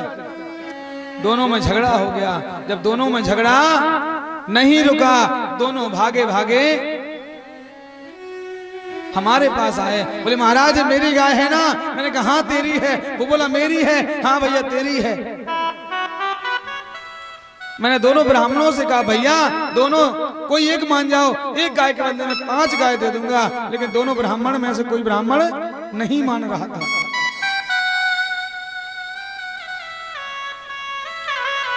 जब मैंने निर्णय नहीं कर पाया तो ब्राह्मण ने हमें श्राप दे दिया, जाओ तू गिरगिट कैसी गर्दन हिला रहा है ना, जा तू गिरगिट हो जा। तो बोले महाराज ब्राह्मणों की श्राप से मैं गिरगिट बना हूं और जो मैंने गाय दान की हैं उनके पुण्य से मुझे आपके दर्शन हो गए हैं। कहने का मतलब जो कन्याओं के यहाँ जाकर कहते हैं ना अरे बेटा बेटी में फर्क नहीं है, ये सत्य कह रहे हैं, बेटा बेटी में फर्क नहीं होता है। लेकिन जो कन्यादान करते हैं ना उस समय पंडित जी बोलते हैं, जो पंडित जी संकल्प बोलते हैं श्री विष्णवे नमः, श्री विष्णवे नमः, श्री विष्णवे नमः। वो संकल्प का मतलब यही है कि कन्या अब हमने दान करती है, अब इस कन्या के धन पे न कन्या पर मेरा अधिकार नहीं है। अगर हम उसके घर जाते हैं उसका अन्न खाते हैं तो हमें उसका धन उतना दे के आना चाहिए। भैया 4 दिन तेरे यहाँ रहे, तेरे यहाँ मैंने इतना खाया होगा, इतना पैसा तेरे है, उससे कोई दोष नहीं है। जाओ, जाने में दोष नहीं है, लेकिन उसके यहाँ कुछ खाओ, उसका मूल्य दे करके आओ, क्योंकि हमने कन्या का दान कर दिया है। आज राजा नल को गिरगिट बनना पड़ा। भगवान बोले अपने प्रपोत्रों से देख रहे हो, थोड़ी सी गलती भी गिरगिट बना देती है। आज राजा ने गलती की तो राजा गिरगिट बना है। वहीं सुखदेव जी महाराज कहते हैं पौंड्रक और काशी राज की कथा श्रवण करती है।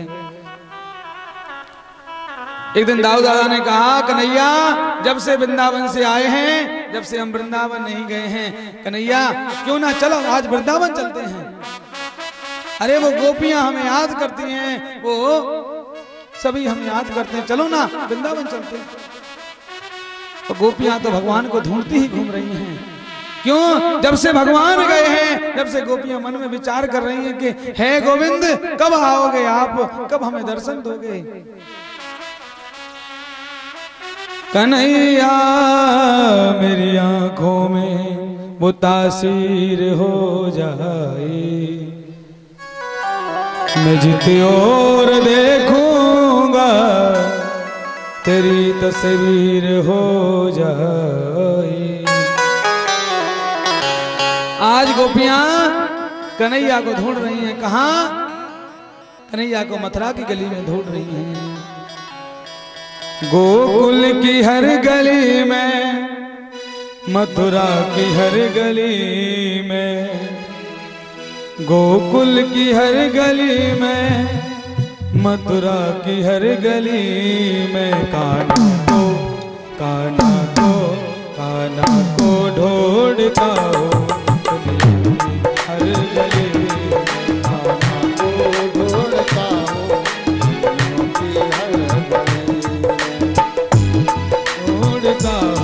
दुनिया की हर गली में, कान्हा को ढूंढता हूँ दुनिया की हर गली में। गोकुल की हर गली में हो, गोकुल की हर गली में, मथुरा की हर गली में, कान्हा को ढूंढता हूँ मथुरा की हर गली, कान्हा को ढूंढता हूँ मथुरा की हर गली में। जय हो, मीठी मीठी तालियों की सेवा करते हुए।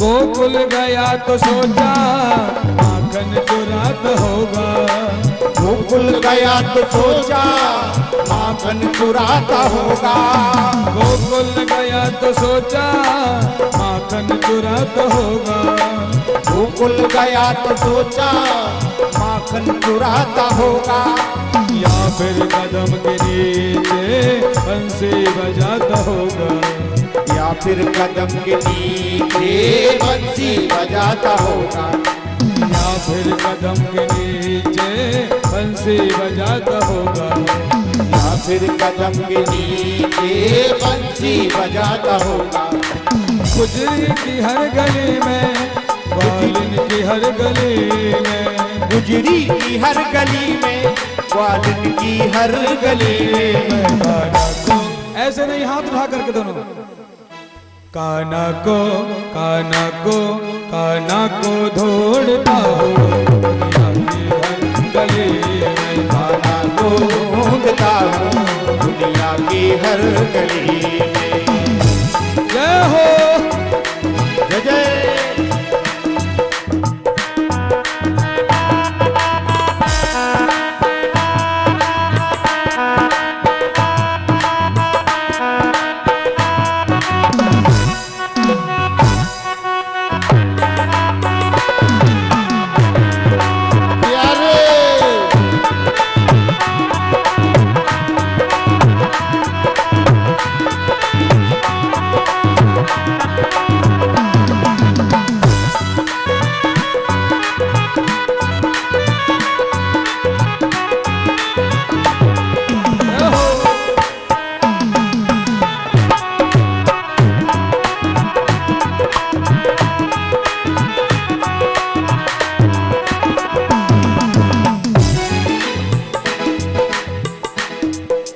शायद किसी बहन की साड़ी बारात होगा, शायद किसी बहन की साड़ी बढ़ाता होगा, शायद किसी बहन की साड़ी बारात होगा, शायद किसी बहन की साड़ी बढ़ाता होगा, या फिर विष का प्याला अमृत बनाता होगा, या फिर जिसका प्याला अमृत बनाता होगा, या फिर विष का प्याला अमृत बनाता होगा, या फिर विष का प्याला अमृत बनाता होगा।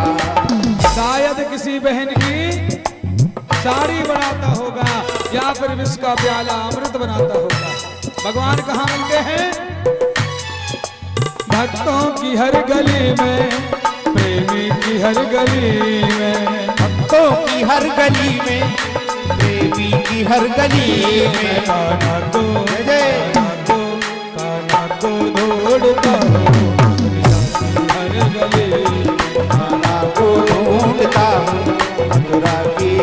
गली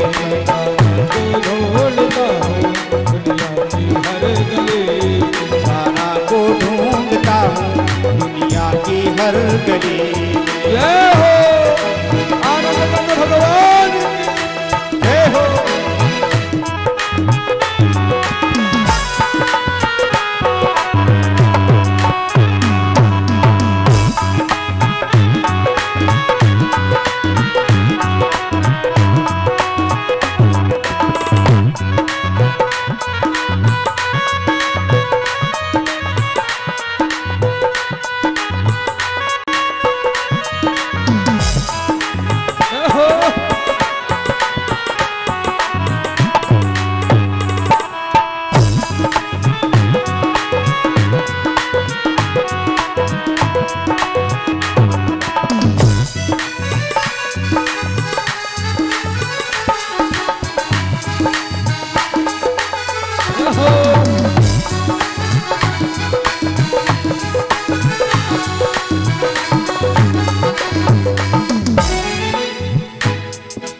भटका गली गली में, ढूंढा गली गली में, भटका गली गली में, ढूंढा गली गली में, भटका गली गली में, ढूंढा गली गली में, भटका गली गली में, ढूंढा गली गली में।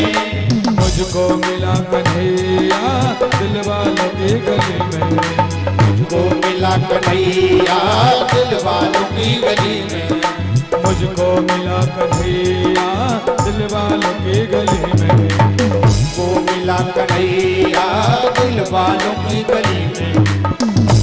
आज भगवान कहाँ मिले हैं? भगवान प्रेम की गली में मिले हैं। जय जय। बनवारी दिल लगाने आता है इस गली में, बनवारी दिल लगाने आता है इस गली में, आना को ढूंढता हो खाना को ढूंढता हूँ दुनिया की हर गली, खाना को ढूंढता हूँ दुनिया की हर गली, खाना को ढूंढता हूँ दुनिया की हर गली, खाना को ढूंढता हूँ दुनिया की हर गली, खाना को ढूंढता हूँ दुनिया की हर गली। बोली आनंद कंद भगवान की जय। आज दाऊ दादा कहने लगे कन्हैया तुझे वृंदावन नहीं चलना है क्या? भगवान बोले दादा अब हम वृंदावन नहीं जाएंगे। ले क्यों? क्या तुझे मैया की याद नहीं आती है क्या? बाबा मैया की याद तो बहुत आती है, लेकिन अब आप वृंदावन चले जाओ। तो सुखदेव जी महाराज कहते परीक्षित दाऊ दादा वृंदावन गए हैं और दाऊ दादा ने वृंदावन में जाकर के गोपियों के साथ रास रचा।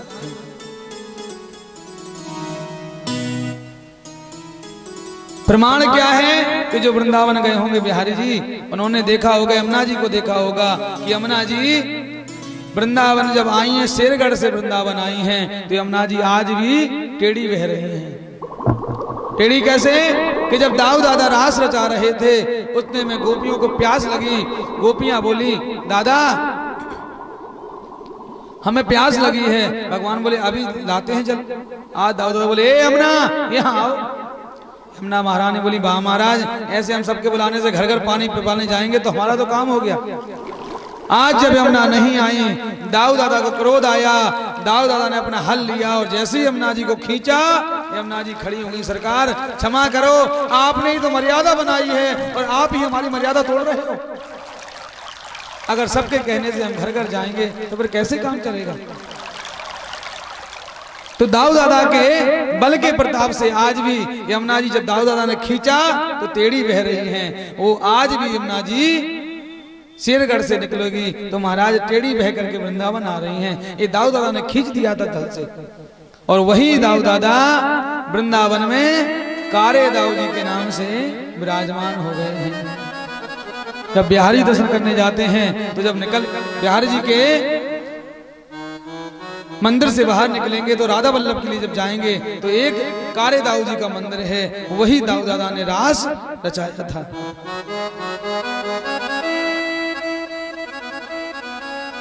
आज भगवान वृंदावन नहीं गए हैं। सुखदेव जी कहते परीक्षित, गोपियां तो मन में विचार करते हैं कि हे कन्हैया कैसे भी करके आप हमें मिल जाओ। जब छोड़ चलूं इस जग को मैं, श्री कृष्ण के नाम का वास रहे।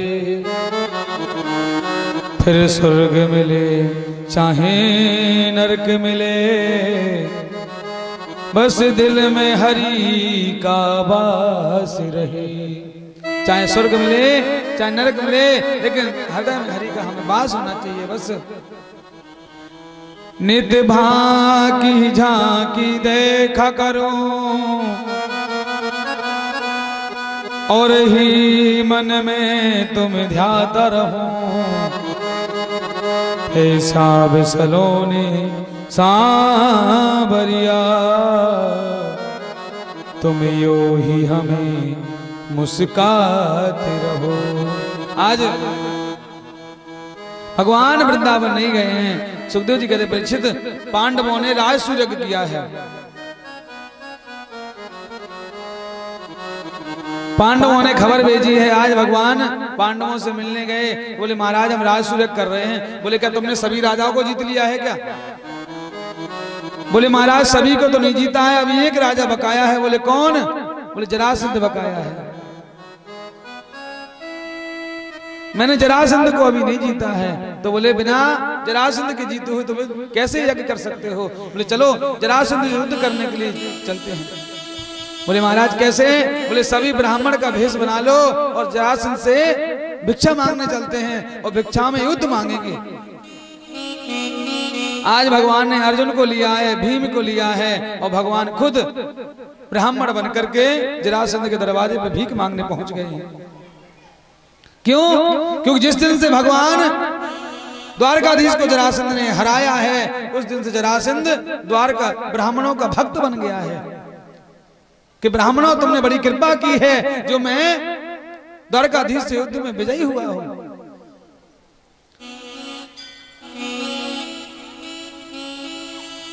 आज जैसे जरासंध दरवाजे पहुंच गए, भिक्षाम देहि। जरासंध बोला क्या चाहिए बताओ महाराज, ब्रह्मन देव आपको क्या चाहिए?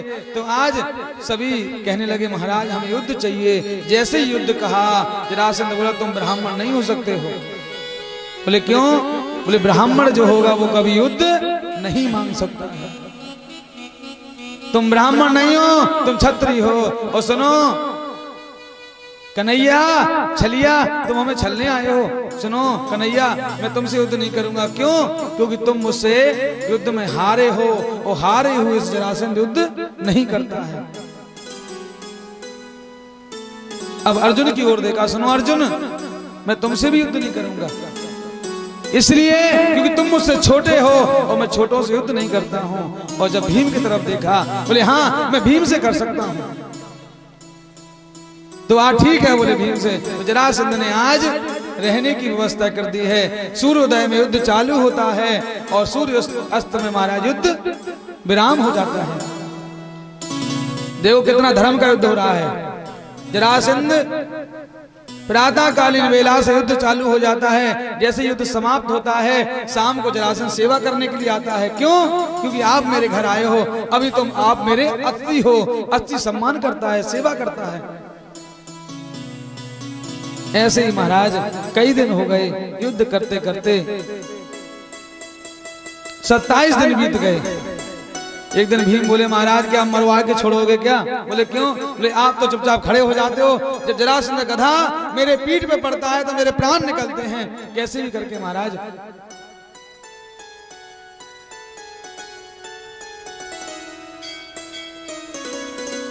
ऐसे नहीं, मैं नहीं कर सकता। भगवान बोले शांत हो जाओ, अगर दुश्मन ने देख लिया तो महाराज दुश्मन का बल डबल हो जाएगा। क्यों? क्योंकि डर रहा है, और जब डरते हुए देख करके सामने वाले का वजन डबल हो जाएगा, तुम हार जाओगे। भीम शांत रहो। बोले महाराज अगर कल कोई उपाय तुमने नहीं बताया तो मैं रण छोड़ करके भाग जाऊंगा। भगवान बोले अभी भीम तुम अपने बल पे युद्ध कर रहे थे, अगर तुम मेरे तरफ देखते तो मैं तुम्हें बताता। अब तो भीम ने जैसे ही युद्ध किया है और आज जैसे ही भगवान की ओर देखा तो भगवान ने एक तिनका लिया और बीच से चीर करके महाराज दायां भाग बाईं ओर फेंक दिया और बायां भाग दाईं ओर फेंक दिया है। भीम समझ गए, आज भीम ने जरासंध को बीच से चीर दिया है और जैसे भगवान ने तिनका का भाग फेंका है ऐसे विपरीत दिशा में भाग फेंक दिया तो जरासंध का गोविंद आए नमो नमः हो जाता है। जैसे ही जरासंध मारा गया अब तो पांडव विजयी हुए हैं और आज पांडव लौट करके आए तो राज सूरज की तैयारी चल रही है। तो कहा सर्वप्रथम पूजा किसकी कराएं? तो सभी ने कहा कि द्वारकाधीश की पूजा सर्वप्रथम होगी। इतने में शिशुपाल आ गया। बोले खबरदार द्वारकाधीश की पूजा की तो। बोले क्यों? बोले ये तो भगोड़ा है।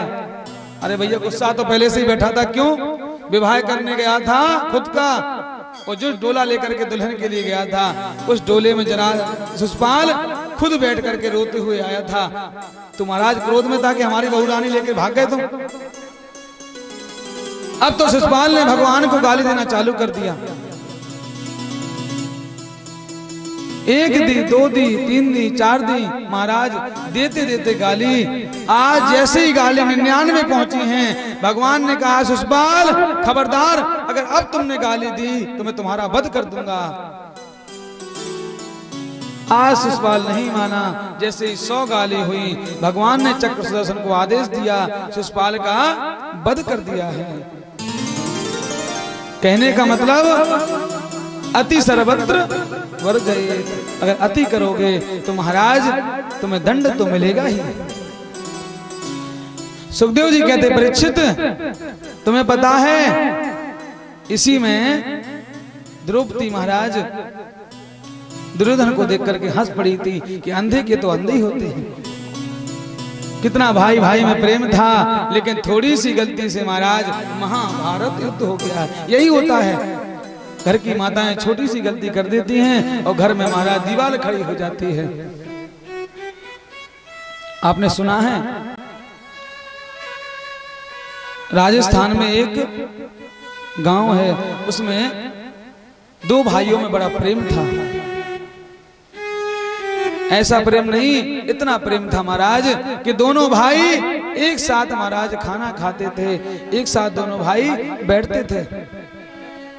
पूरा गांव कहता था भैया प्रेम होना चाहिए तो इन दोनों कैसा होना चाहिए कि देखो एक साथ छोड़ते नहीं। और तो और महाराज जब वो हुक्का पीते थे तो दोनों एक साथ बैठ करके पीते थे। भैया तू आजा। खाना खाते थे तो साथ खाते थे। आज पूरा गांव कहता था भैया इन दोनों के प्रेम को किसी की नजर ना लगे। लेकिन जैसे ही विवाह हुआ तो दोनों जो स्त्रियां आई हैं बस वहीं से खटपट चालू हो गई।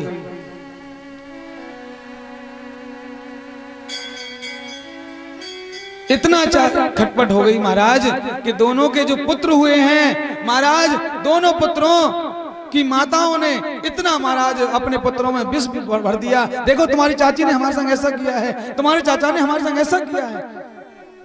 एक दूसरे के कट्टर दुश्मन बन गए कि सामने आ जाए दूसरों को मार देंगे, लेकिन भतीजे दुश्मन बन गए। लेकिन दोनों भाई भाई में इतना प्रेम था कि अकेले में जाकर के छुप के रोते थे, भैया क्या करूं, घर से इतनी पाबंदी है कि मिल नहीं पाते हैं। छुप के दोनों गांव के बाहर जाकर के मिलते थे। भैया मैं तुम्हारे बिन नहीं रह सकता हूं, वो कहता था मैं तुम्हारे बिन नहीं रह सकता हूं। एक गलत कमी किसकी थी?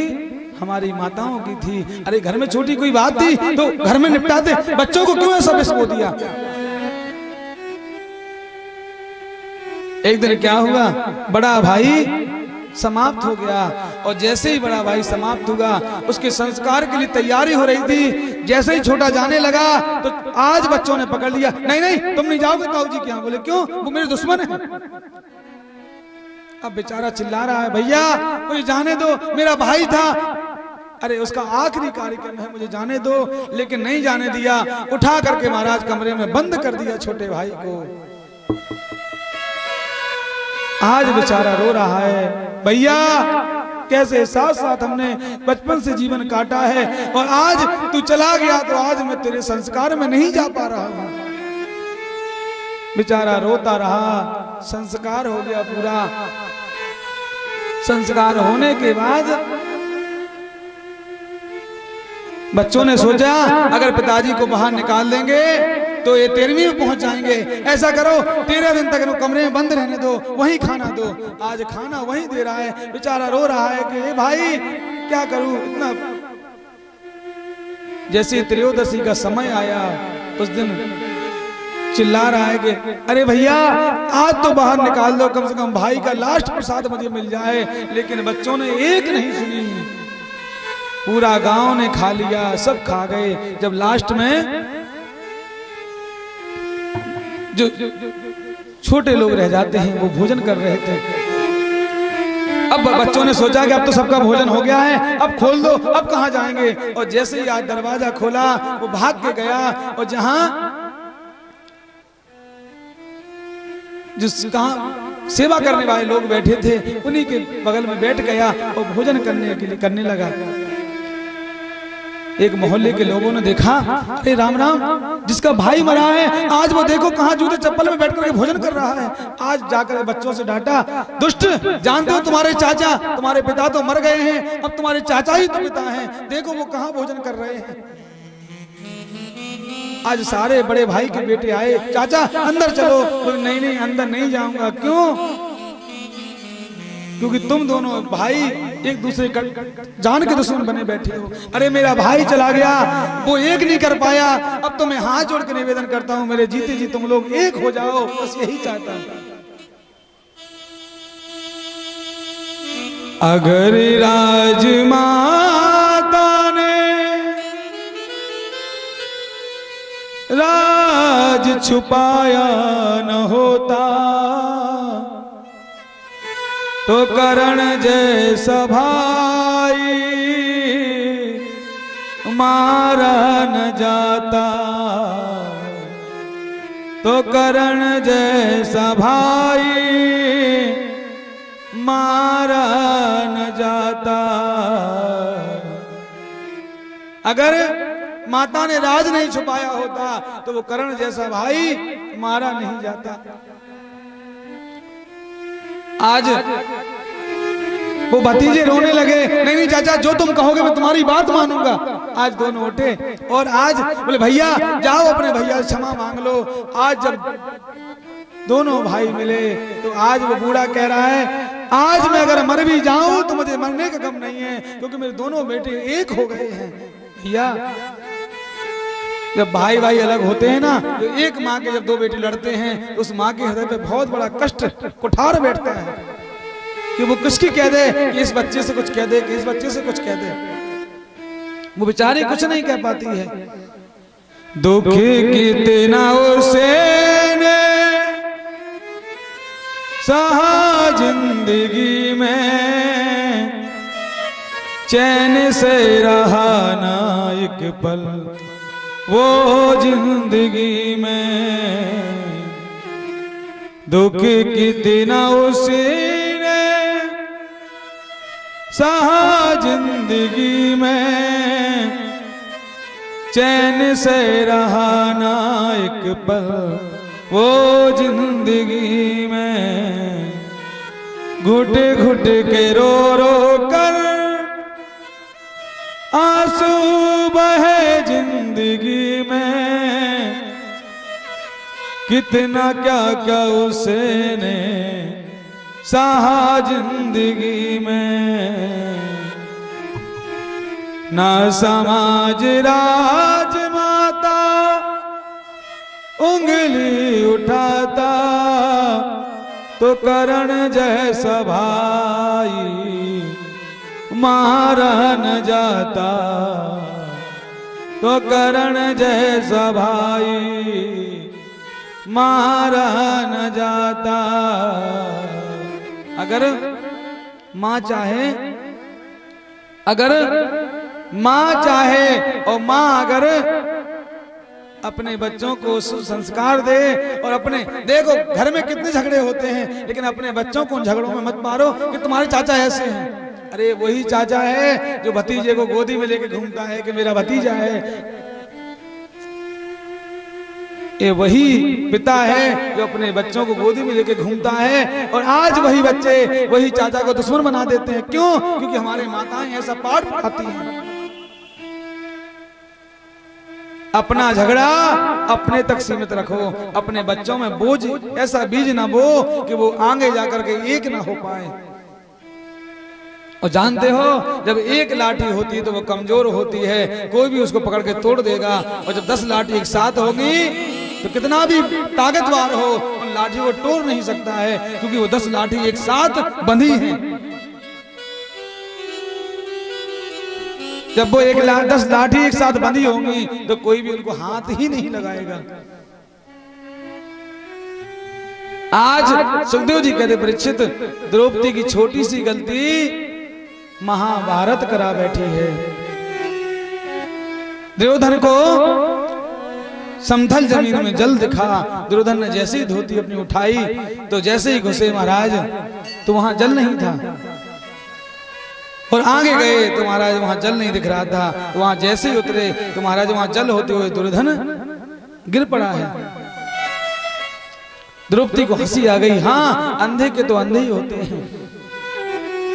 जैसे इतना कहा महाराज, बस दुर्योधन ने कहा तो अब मैं अंधा हूं, और अंधा हूं तो अंधे जैसे कार्य करूंगा। सुखदेव जी कहते, परीक्षित, बस वहीं महाभारत का बीज बुब गया था।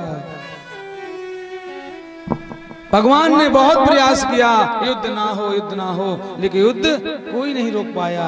और बताएं आपको, भगवान ने राजसूय में क्या सेवा ली है? सबको भगवान ने सेवा बांट दी, लेकिन जब लास्ट भगवान बोले मैं कौन सी सेवा लूंगा, मैं जब संत ब्राह्मण भोजन करेंगे तो मैं पत्तल उठाने की सेवा, भगवान बोले मेरी रहेगी, होना चाहिए।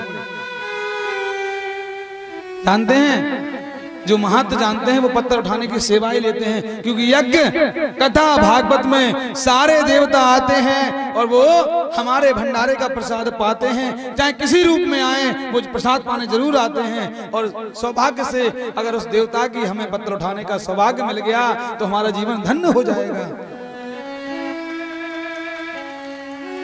हमें उस सेवा से वंचित नहीं रहना चाहिए। अरे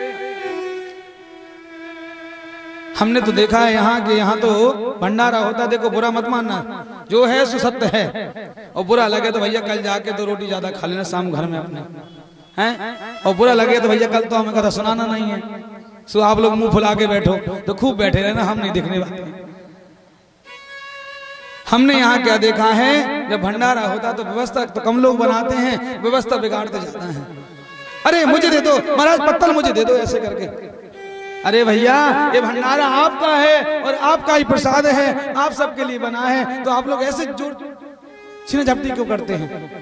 नहीं नहीं, एक पंक्तिबद्ध तरीके से बैठो। जब आप कमेटी का सहयोग करेंगे तभी तो कमेटी ये व्यवस्था बना पाएगी, क्योंकि इस कमेटी में माता की कृपा से आप सबके सहयोग से कोई कमी नहीं है। ये आपके ही प्रसाद के लिए, माता के प्रसाद के लिए तैयारी होती है। लेकिन बेचारे क्या करें, जब अपने ही लोग व्यवस्था बिगाड़ने लगते हैं आके।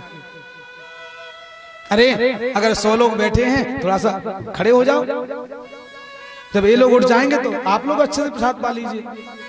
अरे नहीं तो प्रसाद तो बाद में पाना है, पहले भगवान की सेवा करना है। भैया हम तो जल सेवा करेंगे।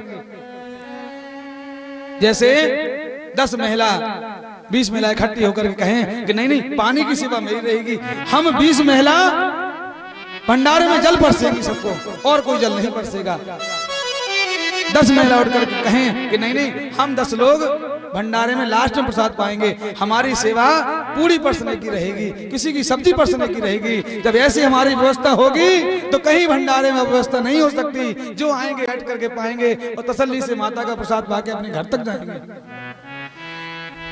अब कोई कहे कि सारी व्यवस्था कमेटी की है, ये व्यवस्था कमेटी की नहीं होती है, ये तो आप सबकी है, आप सबकी कमेटी है और आप सब कमेटी के मेंबर हैं। कोई ये नहीं है कि मेंबर नहीं है, आप सभी कमेटी के मेंबर हैं। लेकिन आप सब लोग सहयोग करें तब। भगवान ने भी पत्तल सेवा ली है। अरे भैया, किन्हीं जगहों पर तो महाराज जी पत्तल की बोली लगती है कि हम 50,000 रुपए देंगे पत्तल हम उठाएंगे। कोई कहता 1,00,000 रुपए देंगे पत्तल हम उठाएंगे, हमारे अलावा कोई पत्तल नहीं उठाएगा। क्यों? उन भक्तों को पता है कि पत्तल उठाने से क्या हमें फल मिलेगा, वो तो वही जानते हैं। क्योंकि ये सेवा हमारे द्वारकाधीश ने भी राजसूय यज्ञ में की है, तो हम सबका कर्तव्य है हमें कोई ना कोई सेवा अपने हाथ में लेना है। और मुझे आशा है कि हमारी माताओं से, हमारे भाइयों से कि शाम को पक्का आप लोग कमेटी वालों से जाके कहेंगे कि भैया ये वाली सेवा मैं करूंगा यहाँ। क्योंकि जब आप सेवा करेंगे तो उन पर जब वजन कम होगा तो अन्य व्यवस्थाओं में वो आपकी ध्यान देंगे। और आप जानते हैं पत्रम पुष्पम फलम तोयम, आज कथा का विश्राम दिवस है, कल यज्ञ की पूर्णाहुति है, उसके बाद यहाँ भंडारा चालू हो जाएगा। इसलिए जो भी आप लोग जो भी अपना दान देना चाहें, जो भी अपना अन्नदान देना चाहता है, जो भी जैसा भी जो दान करना चाहे, वो हमारे कमेटी के जो मेंबर बैठे हैं वहाँ दे सकता है। इसमें कोई वो नहीं कि आपको इतना देना है, जिसका जो इच्छा बने वो दो, क्योंकि जो आप देंगे उससे आप सबकी यहाँ सेवा होगी। हमारे कमेटी वाले तो सब एक सेवक बने हैं जो सेवा माता के दरबार में कर रहे हैं। हमारे गोविंद ने दिव्य पत्तल उठाने की सेवा ली है। ऐसे सुखदेव जी कहते परीक्षित राजसूय यज्ञ संपन्न हुआ है।